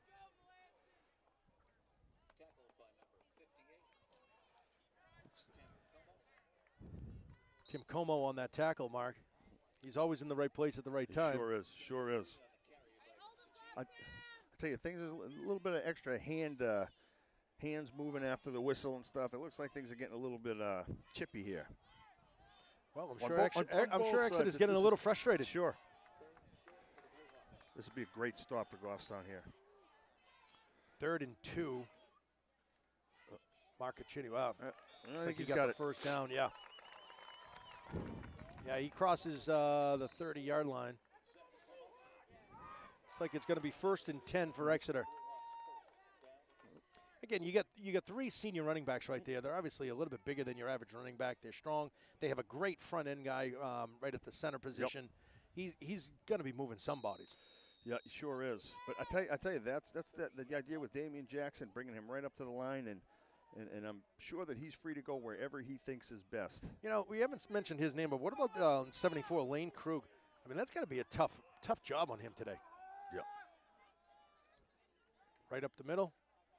There's nowhere to go. There's the defense. That's what we like to see. Stuff in that middle. Kelly on the carry. Don't know. Brand new kid. Tackled by Alpha. First year, sure. 2nd Second and 9. and 9, ball on the 31 for Exeter. They do have that wing position, but they got their 2 senior running backs. Another shift, defensive shift by Goffstown. Oh, right up the middle. Oh, he's got some room. Yeah, it's a scene. Oh, somebody grabbed his shirt. Nice. Okay. Christian Marquis whips him right down to the ground. He would not let go. He was like a rodeo clown there, just hanging on for the ride. I'm gonna tell you, I got to give the Exeter offensive line credit. There is a nice seam for him to cut back. Exeter crosses midfield in Grizzly territory. 1st and 10 from the Grizzly 47. Right up the middle. That's Mark Caccini. He's getting the majority of the carries, it looks like. He's a senior, number 30.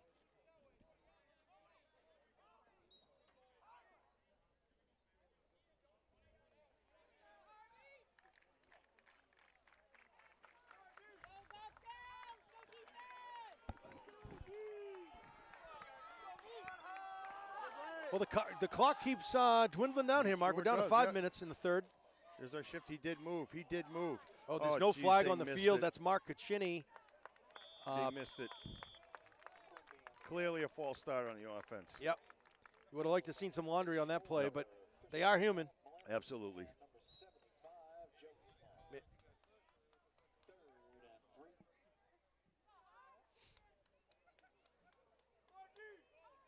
Well, Mark, one thing's for sure: when you do these things, you definitely don't make any friends in the stands. On the other side. Emotions run high on both sides of the ball. Sure. We all have our passions. Yep.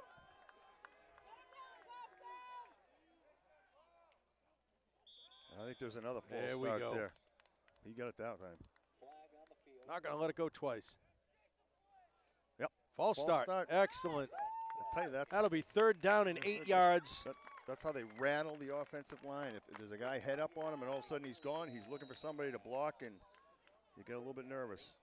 I'll tell you, it's not as easy as you think to concentrate. You got sweat pouring down your eyes. You're tired. You've been running all day, and then you got to be sharp, crisp mentally as well.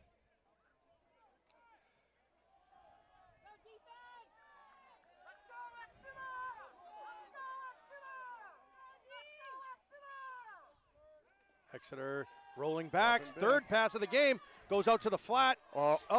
Damian that's Jackson a block just in the missed him. back. Wrapped him up was Justin Warner on the play. Looks like a small gain. Small gain on the play. It's going to be 4th and 8. They are in Grizzly territory. It might be, just go for it on this play. This is close. It's going to be interesting. It's going to be interesting. This is a big decision. Looks like they're going for it. Yeah, they're going. It's interesting. I don't think they've had many 5-yard plays today. Yeah, you're absolutely right.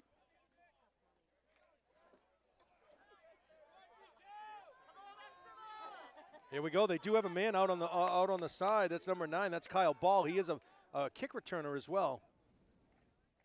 Yep, they're going. Oh, They got first down there. That's going to move the chains for Exeter. They'll be 1st and 10 with about 3 minutes remaining in the third quarter. Boy, it'd be big if the Grizzlies could stop them on Absolutely. this possession. Or I'll tell you what, they're using up the clock. That's Yep. what just keep using the clock.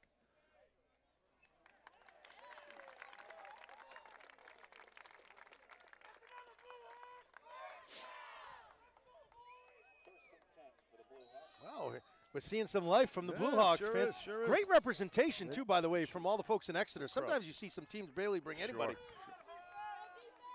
That's a nice day for a drive up towards the coast. Brent LeBute under center has 2 men in the back. Right up the middle. Marcaccini again. Really Not much of a nowhere to gain, go. not much of a gain. Who was that on that tackle? That's Timmy Como again. I'm not keeping stats, but right now he's got to be leading the team in absolutely. tackles. He's in on I an awful believe he lot. is.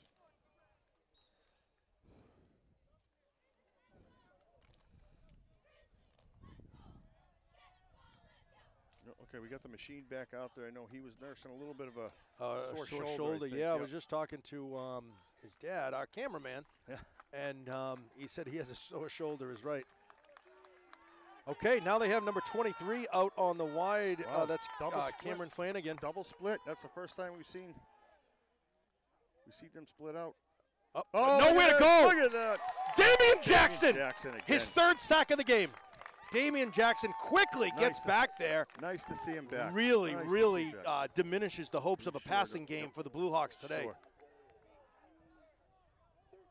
That's a big play. 3rd down, 12 to go from the 39-yard line. Boy, that's big defense. That's great defense. As great as that was, we need a big play here. Sure, Mark. you got to look for the pass from Exeter now. There's another double splits. Got a wide guy on the left, wide guy on the right.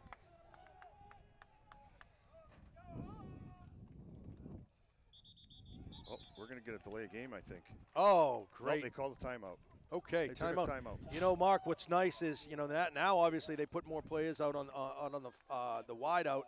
They still maintain their 3-back position. Obviously, it's got to come from somewhere, so that line looks like it Exactly. shrunk down a little bit. If we can get an end in around that corner, put that pressure on, that's what you look to take advantage of, and I would expect to see a shift. If they're going to go double split, they're going to shift that defensive line over because that's exactly what happens. They don't have that extra guy. They don't have the tight end there to clean up the outside. I don't think anybody would have guessed that the Grizzlies are holding Exeter to a scoreless quarter, almost a scoreless half at this point. I think the thing people wanted to see was a quick strike offense like Goffstown against Exeter's defense, who really, I guess, hasn't faced anybody with quite that offense this year, but things are certainly going the other way. Not that I'm complaining. They do say offense wins games, defense does win championships. yeah. So, but you know what? Right now, we're just playing a game. We're not playing in the championship, so we'll take the offense and we'll take the win. I heard that saying another way. I heard defense wins games and offense sells tickets. Well, we're not selling many tickets here, so I guess it don't matter. Big stand here for the Grizzly defense. 1:35 remaining in the third quarter with a lead of 20-7 over the Blue Hawks of Exeter.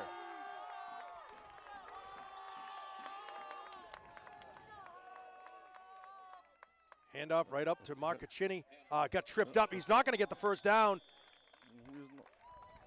That's going to be 4th and 4 probably from about the 36-yard line.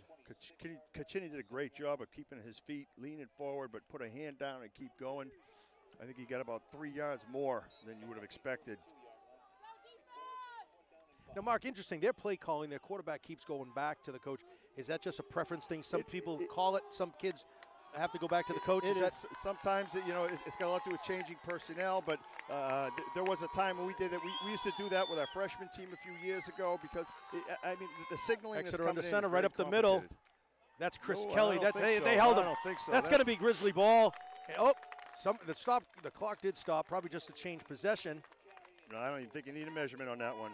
No. They're about 2 yards short. Oh, yeah, that's not close. Great That's for the Grizzly Grizzlies. ball, 1st and 10 from their own 28 with 50 seconds remaining here in the third quarter. Mark, like you said, now you want to play the clock. You want the clock in your favor. I don't know how many more timeouts Exeter would. They just called one, so how many they allowed each half? Three each half. And I'll tell you where you're going to Now see. they're down to 2. That's right. You're going to see what the Goffstown offense does now is they're going to be watching the back judge here, who, when he raises his hand, the quarterback knows he's got 5 seconds before delay a game call. Okay, so he's going to take When all his 4 hand- seconds. He's going to watch him. Maybe, okay, we're not doing it now, but Casey Gervais is going to watch that Right to corner board. referee. Casey Gervais keeps it himself. Really nowhere to go. I think he may have picked up a half a yard or a yard on that. But again, like you said, it will just run that clock. Oh, absolutely.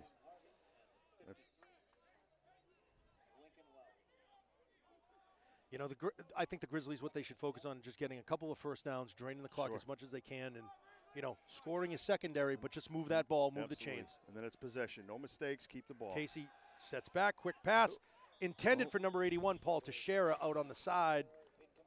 Pass is incomplete. Paul is having an unusual day today. I think he dropped a few, but it's nice to see Casey Gervais knows that that's generally your bread and butter, and you keep going back to him because he's going to turn that around. I guarantee that won't last long. I think Paul's his own worst critic, but I tell you what, like I said, Casey's got the confidence in Paul, and that'll come right back. I think these kids sometimes put too much pressure on themselves. Sure. It's not the Super Bowl. That's right. And one mistake doesn't change the Casey football sets game. back to pass, got plenty of time. Lots of time. Great pass. Oh, boy, had plenty of time. Yep. Great protection that offensive line is providing Casey. Sure is. And as well as, or as big as number 74, Neil Vorster is, whoever has his assignment is doing a dandy job today. That's Andrew Byron, who is not the biggest center you're going to see, but certainly another kid who's outmatched. got a ton of heart, Excellent job, Andrew Byron. That's a tough assignment to be going up against the best player in the state. Sure.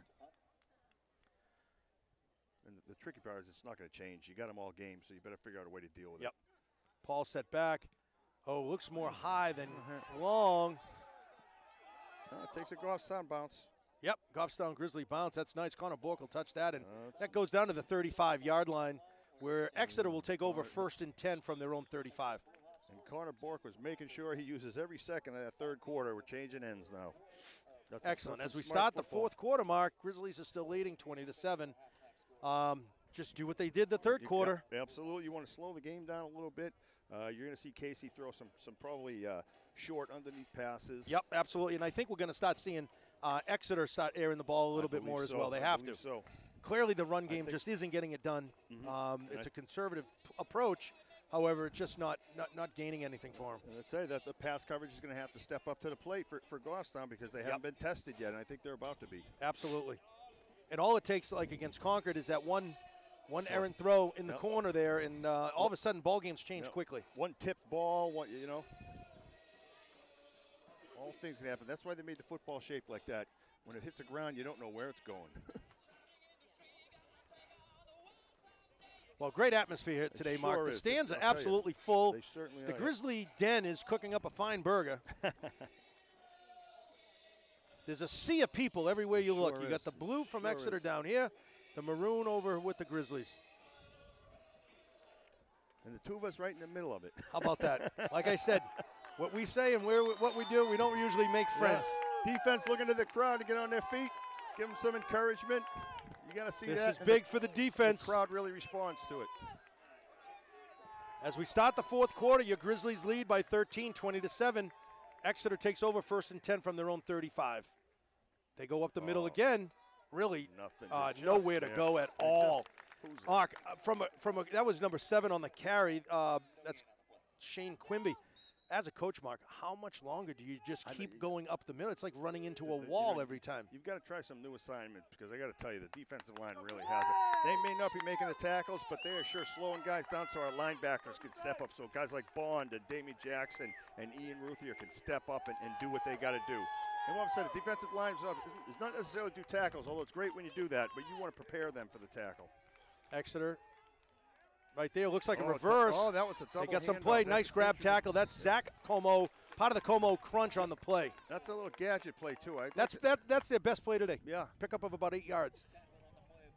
Yeah, I'll be honest. I'm not entirely sure that was legal, but. What's that? Because I think that was a forward handoff after they'd already done it. And I'm speaking out of turn right now. So well, that's all right. That was a little bit peculiar, and I'm not entirely sure. It'd be nice to have a replay right here. But well, Goffstown Sports Network isn't that large yet. We'll get him there. Right up the middle, nowhere to go. Nice. Wow, smothered again, right at the line.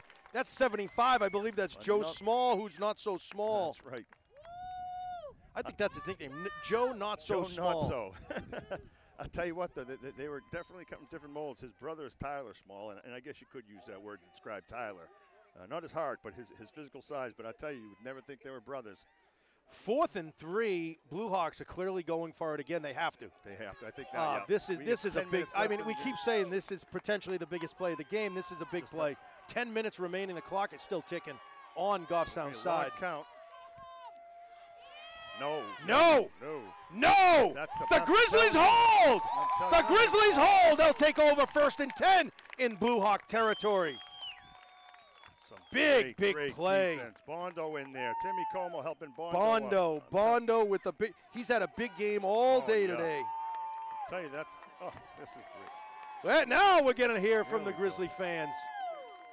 Now it's protect. Protect the ball, kill the clock. Now I think you're going to see Casey Gervais watching the referee downfield. He's going to wait for his hand to go up and point at the sky. So the coaching staff goes over that clearly. Oh, absolutely. Absolutely. Yep. And Casey's going to use every second. When the hand goes up, he's got 5 seconds to snap the ball. And he will wait till he sees it. Gervais set back. Bork to his left. 3 wideouts on the right and Big Tex to his left. Keeps it himself, goes up the middle, really gets nowhere. He's stopped immediately right pretty much at the line by number 6. Sure. He's a junior, Mason Wallace, on the tackle. Like I said, just keep the clock running. So that's not big. Obviously, we need a couple of first downs here. Looking back at some of the big plays of the game we've seen, Mark, that onside kick was genius. It was great. I'll tell you a funny story about Bondo and the onside kick later. Sure. Casey set back. Goes to Bork. No, keeps it himself. He led Marquis a little bit too much. Just a little bit too much. Oh, He's got to boy. relax. He's got to relax. That's okay. Yep. Bondo, as a freshman, was a kicker, and he was, although he had a great foot at times, very unpredictable. And the joke was, if you want a great onside kick, tell Bondo to kick it as far as he can. We teased him, but he was a great sport. But that's all these Goffstown kids. You can have fun with them. That they're not too full of themselves. Grizzlies are 3rd down with 10 yards to go on the Blue Hawk 45 mark. Gervais is set back. He just led Marquis a little bit too much on that play. Yep. Gervais, quick pass to Marquis. That's a 1st down. Grizzlies will move the chains. Nope. We got a flag on the play. It's got to be a personal foul that late in the game, right? In the play. Oh, that's a formation call, I believe. That's going to come back. That's Goffstown, yeah. Oh, that's a shame. Again, Mark, I said earlier, that seems to be the play that's open for Goffstown today. It sure was. I say that was their bread and butter. I don't know what exactly happened there, but seems like they got nice open area to throw. Casey has plenty of time. Yep. He hits either Collins or Christian slanting across, and each time they've made that play, it's been a play for a 1st down. Now, I know we have a flag, but it's nice to know that you have that in your pocket. Sure. I'm just...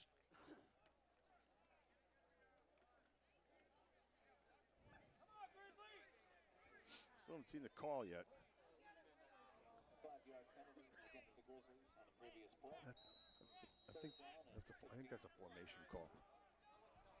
Grizzlies are 1st and 15 from the 50. With 9 minutes remaining here in the game with a 13-point lead, Casey's taking 2 steps back, right out to Connor Bork. He's going to get some yards on this play. Oh, boy. He turns it around. Yep, no.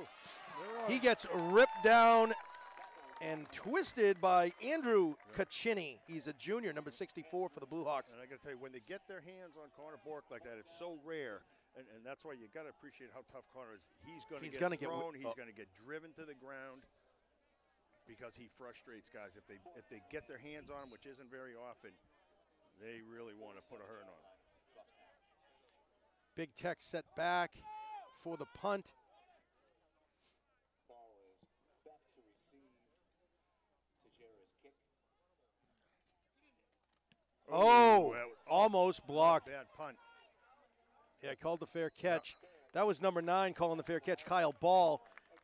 Blue Hawks will take over 1st and 10 at about the 19-yard line. Got to be careful. Not a lot of spare time for Tex dropping back to punt out. That was close. That was awful close. But he does have a nice foot. He sure does. And he really can get that downfield. You know, we haven't seen much of Frankie Diaz since the first quarter.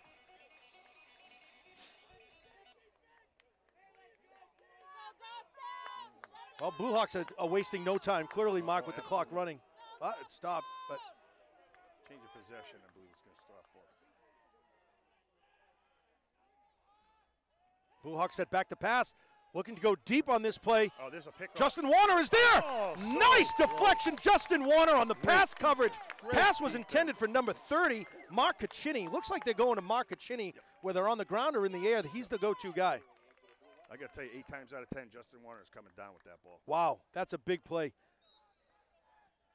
2nd and 10, and now we're seeing the Blue Hawks really air it up.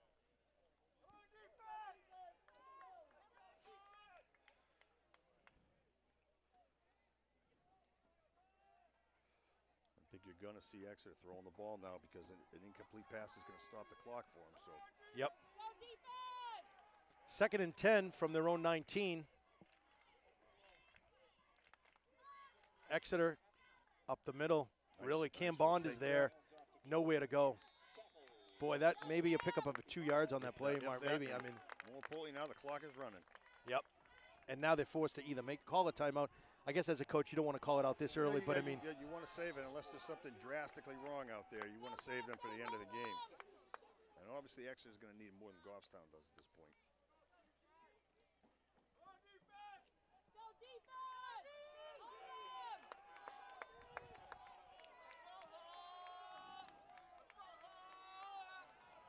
Exeter under center with their formation right up the middle. No, the quarterback rolls to his right, has an open man. Yep, pass is complete. He's knocked out of bounds. On the coverage was Zach Como. Looks like a first down for Exeter. Well, it's a cheery chant, sure, although they haven't been able to say it a whole lot today. That's right. Nice to see some of the Goffstown alumni on the sidelines. Alex Duval, Mitchell Couson, I believe that's Mike McNeely. Yeah, yeah, a lot of nice alumni coming back. McNeely, nicknamed Bigfoot. Oh, Bigfoot. Been calling him that for years. Yep. Exeter right up the middle again. That's number 7 on the play. That's Shane Quimbley. He's a senior. Someone slow to get up. That's Damian Jackson, I believe. Yep. Looks like a Charlie horse. Yeah. Boy, that's going to hurt. That's going to hurt the Grizzlies. He's applied a lot of nice pressure in the backfield. Got in there really quick. Who do they go to now for that replacement? Yeah, that's a good question. Well, number 32 is checked in. Okay. Tyler, no. That's Josiah Sutherland. There's another new name. I'm sorry. Well, no, I'm sorry. Glad to see him out here, but not one of the kids I'm familiar with. Exeter back to pass. Quick pass. Boy, I can't believe he got that pass out. No first down. No. They're going to make him earn it. Here we go, and the clock is running. Clock is running.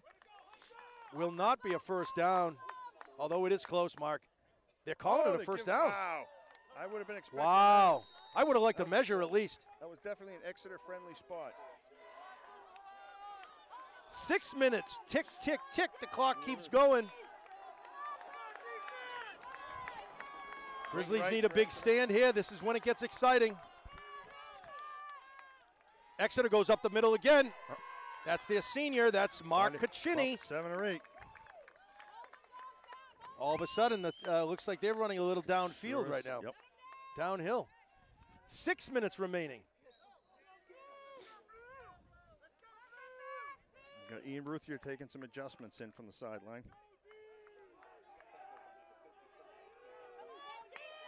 Ian has really stepped into that role. What a defensive leader.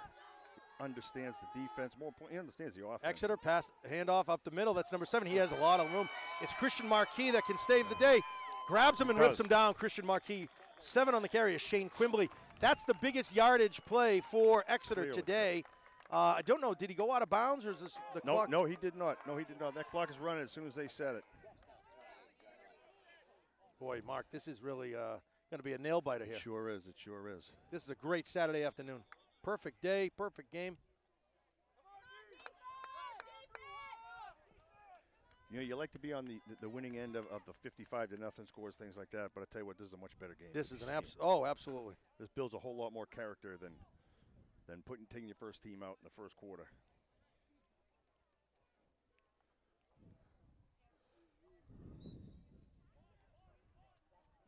Tyler Small checking himself in for Cam Bond.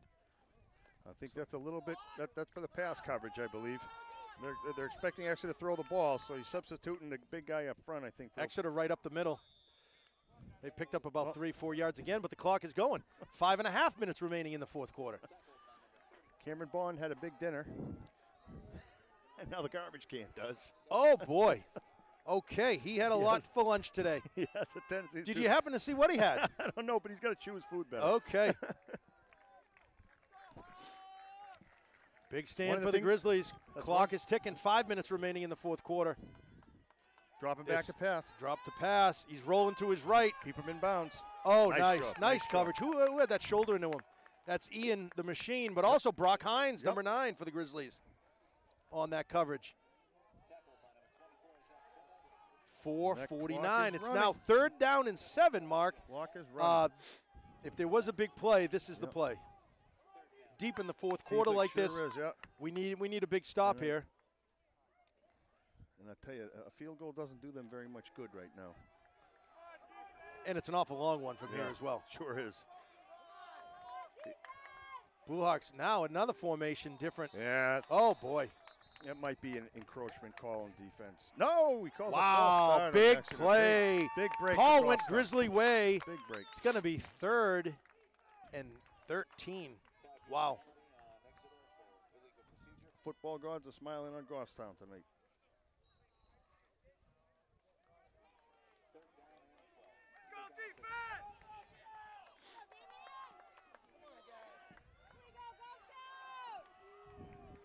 Clock is stopped.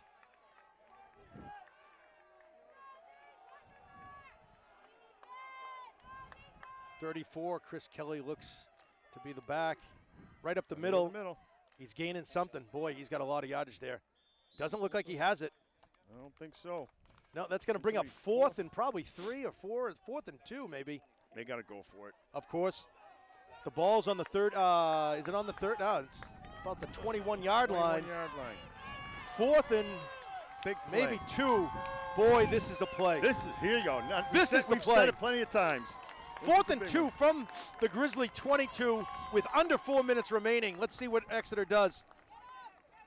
Oh, boy, he got it. Got the first down. He got it and stumbled. It's okay. But the clock is moving, Mark. They do have 2 timeouts left, so Exeter could still call a timeout to save the clock here. The clock is running. No, not yet.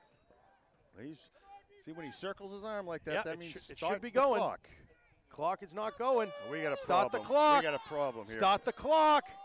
Start the clock. There we go.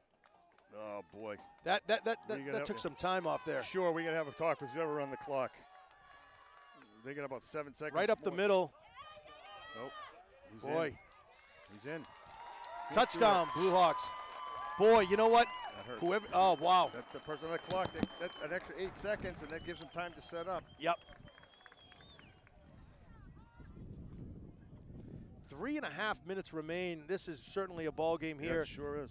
Exeter looking to put one on the board to make it a one touchdown difference. Game, 6-point difference. It's a touchdown will tie. Boy, this would be a heartbreaker, Mark. We don't want to think about that right now. Not at all. Blocked one last week. I'm sorry, that was a punt. Oh, boy. That's a free one. That's up, and it's good. Yeah, it's good. So the Blue Hawks charge right back, get a score, and now it's a less than a touchdown difference here. 20 to 14. 20 to 14 now.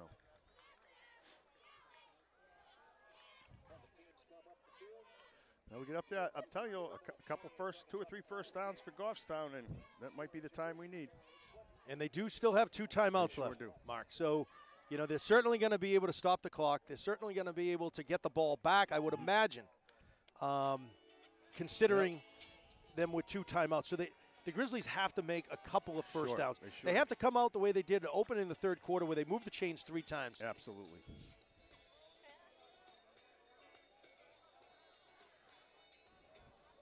As Coach said in the past, it's not enough to be competitive with these D1 teams. We have to find a way to win the game. That's right. And this is what it's coming down to on this drive. Well, everybody certainly got their dollars worth here today. Tell you what, you got to expect the onside kick from Exeter now. Oh, absolutely. I think they have what we call the hands team out there now. You're not going to see too many linemen on that front line for Goffstown. You see guys at wide receivers. You're going to see running backs, guys that catch the ball. But the ball has to go 10 yards. It's got to go 10 yards. Yep. There you go. Nice coverage. Nice coverage. Grizzlies will take over from their own 47. 1st and 10 as we have 3 minutes and 28 ticks on the clock here. Who's that? I believe that was Bad Brad Beliveau coming up. Bad Brad Beliveau on the recovery. Huge recovery on that. What number was that? 87. Yeah, that's Bad Brad.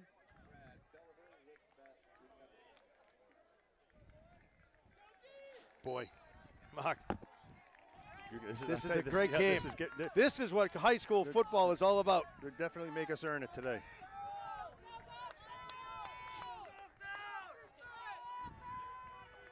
You know, you want to run the ball to take the time. You want to get the first down. You want to throw the ball. It's a tough decision as a coach. Sure is. Gervais set back in the shotgun. Connor Bork tries to go up the middle. Connor Bork is moving his feet. Nice Pickup of 7 yards on the play. Connor Bork. That's what they need. That's a big play. Now you're going to watch Casey Gervais. I'm sure it's happening now. That deep referee is going to put his hand up. Casey's going to be watching him. He will not call this play. He will not take the snap until that referee's hand goes up. Until his hand goes up. Until his hand goes up. And that means 5 seconds remain. There's 5 seconds on the play clock. Under 3 minutes are remaining. See, Casey is watching him. Yep. There he goes. Hand goes up. Yep, and now he goes down to get ready. Nice. Connor Bork takes the ball, rolls to his right. First down and more. He's got green room. He's going to be in the end zone. Nice. The Grizzlies score with Connor Bork on his back. The Grizzlies score 20-6 to 14 with under 2.5 minutes remaining here in Goffstown. Folks, if you can't get excited about this, I don't know what will. You better come down here and catch these Grizzlies. Great game. Great game. What a play. Absolutely great game. And that, I tell you. Now Goffstown's just got to remember there's going to be a lot of emotions out there. Goffstown, keep their heads. You don't succumb to the John after the play and stuff like that. I got to believe the papers will be talking about not the Exeter defense, but the running game and the spreading out of the offense of the Grizzlies. I believe so. I'll be going home to watch the 6 o'clock news because this has got to get some airtime. They're going for the 2 points. Casey set back, looking to pass. He's got it. Big Tex. Nice redemption by Big Tex. He dropped a couple of balls today, but when he needed to, he grabs the big one for the 2-point conversion. Your Grizzlies are 28-14, 2 scores away. Absolutely. With 2 minutes and 39 seconds, Mark. That was the big play. Tex. Those 2 points are very important. Now the Exeter team has to score twice. Boy, what an exciting game. Yeah, it sure is. I think there's a lot of stunned folks here today. Unfortunately, it looks like the Exeter crowd is starting to thin out. Exeter crowd is starting to leave. What's interesting, Mark, is you had the rankings come out. Exeter was ranked 4th. Grizzlies were ranked tied for 10th. Yep. I'm curious to see what happens next. This is an exciting time to be a Grizzly fan. I'm a positive thinker. I'd like to see those roles get reversed. Goffstown's got to move up in it. Got to move up. No question. I mean, everybody was talking about the Exeter defense. They sure were. Goffstown defense has something to say as well. Goffstown defense did as nicely of a job as Exeter it was talked about to have, but our offense clearly outmatched them, and I think it was the diversification of the offense. It sure was. It sure was. Ginger Ninja gets ready to kick off, keeps That's it the one you low. want. Keep it so they have to field it, use some time. Yep, let's stop him here. That's Nice job, nice. That's brought it. down at the Oh, 25-yard line. Things are getting nasty Sorry, now. 35-yard line. Yeah, I'm sure it's going to get a little It's gonna chippy. get a little chippy. This is where you really got to you pick the kids on the sidelines that you know might be a little suspect to that stuff or might be susceptible to it. And you pull them aside and say, hey, everything is in our favor right now. The only thing we can do wrong is make mental mistakes, and that's obviously a big mental mistake. You can't play that game. Everything's in their favor. You got to leave that alone.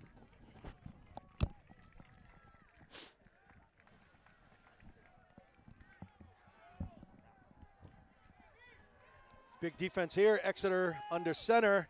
2 minutes, 34 seconds remain. Right up the middle again they go. Can't understand that. Boy, oh boy, oh boy. You know, the definition of insanity is trying the that's same it. thing and expecting Over a and different over result. again, sure. It hasn't worked for 3 quarters and most of 4, but continually trying that same running play. Well, I know Damien Jackson's coming out. I guess that's good and bad. At least he was okay enough to go back in, but he's a little slow gimping now, and I don't think you need to keep him in there. Goffstown's Clock got is some ticking. depth. We're at the 2-minute mark. Exeter still has 2 timeouts. It's 2nd and 8, ball on the 33.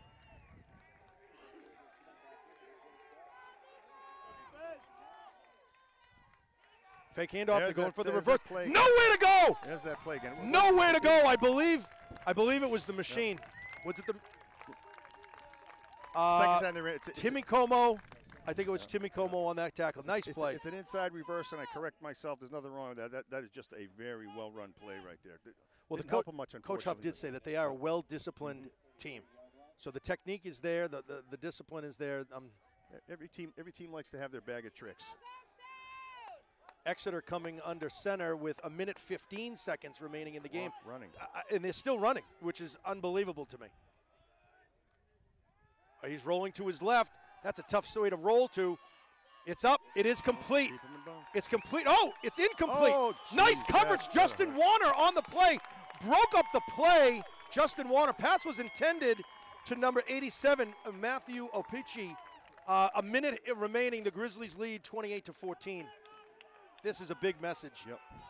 That's a big message. Your Winnicott coach is leaving. I think they were West early, we believe, but that's a Winnicott coach is leaving. I think we've got Winnicott coming up next week on our schedule. I have it somewhere, Mark. Yep. No, Portsmouth, Friday night. Oh, there's another. Quarterback rolling right out again. Quick pass to Mark Caccini. Has some room. 56 seconds are remaining. Somebody's got to get to him. Will it be Marquis? Marquis takes him right out. Nice tackle, Christian Marquis. Takes him out at the 26-yard line. That's a big gain for Exeter. That's it. You know, one of the biggest things when you got that play going, you have to get to the outside before the running back. If you give him that corner, that's what happens. 49 seconds remain on the clock. And it should start as soon as they place this. I don't think there was any chance Christian was going to let him go by. No. You definitely don't want to grab him up high. Take his legs right out. up. Right. I think we're going to have a timeout here. Timeout Goffstown. That's okay. Okay, smart play. That's okay. 49 seconds here remaining, something? Mark, and boy, what a stunner. And I'll tell you what, like I said, you got the timeouts, so certainly no good for your next game. If you expect it, hey, it's not above a coach to call a timeout. Give the guys on the field a break. Come get some water. Yep. Give yourself a quick break and get back in.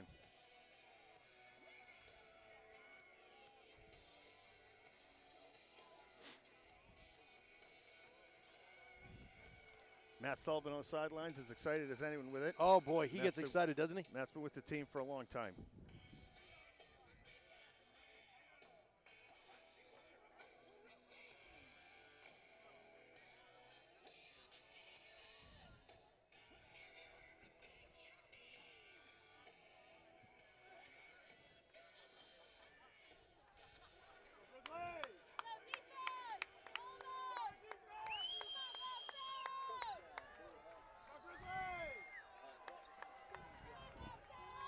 Just under 50 seconds, Exeter comes to the line in their famous back position.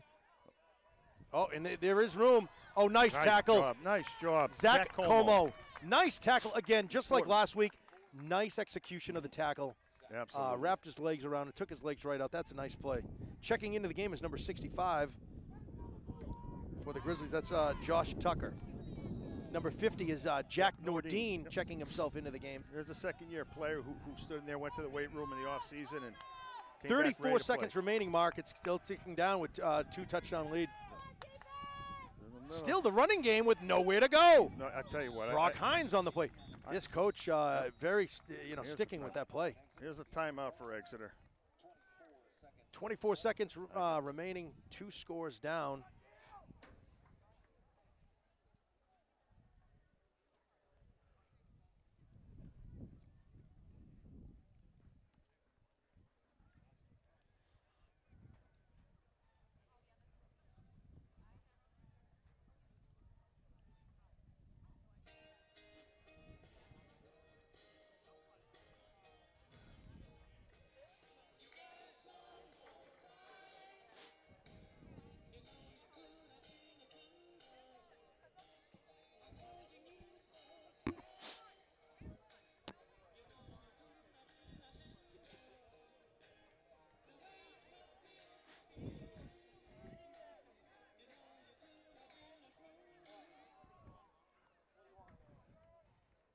All right, Mark, under 25 seconds. I got to believe they'll pass on this play. They come out and they got no wideouts. Straight T. Oh, he's dropping they're going to back. pass. It's up. Oh, no, that's intercepted. Oh, interception. That's intercepted, absolutely. Who had that? Who had that? I think that's Zach Como. Zach Como coming up big. Yep, Zach Como, big interception, Nice. The Grizzlies will cap this one off. 16 seconds remaining. knee. There's nothing the Blue Hawks can do now. One knee and this game is done. I got to tell you, it's time for Division I to stand up and take notice here.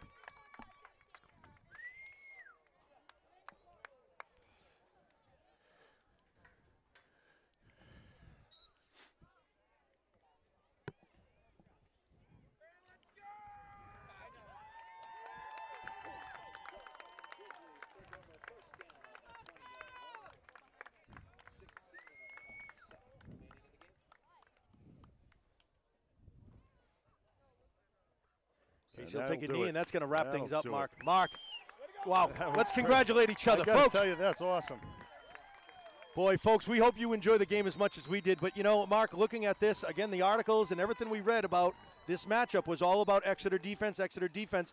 Not much credit, not much kudos to Goffstown. But today, I think we changed a lot of opinions. I think we're right. I think Goffstown's defense now has to be reckoned with. I think they expected the offense to come in and carry the game, and that was not the case.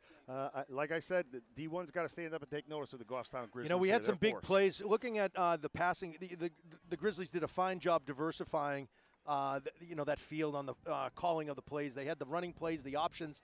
They had the slants. The slant was one that we talked about most of the game. Sure. That they had that in their back pocket all day. Underneath the Christian Marquis, I think that was their bread and butter today. It really was. Yep. Kudos to the Grizzlies. Great team effort. Great job defense. Great job offense. Everybody did a super job. Folks, tune right in next week. The game against Portsmouth over in Portsmouth at 7 o'clock.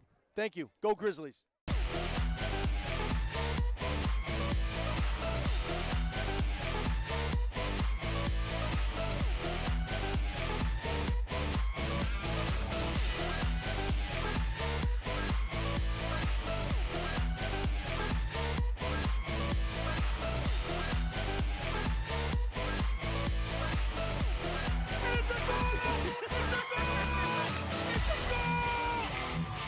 This is scoring!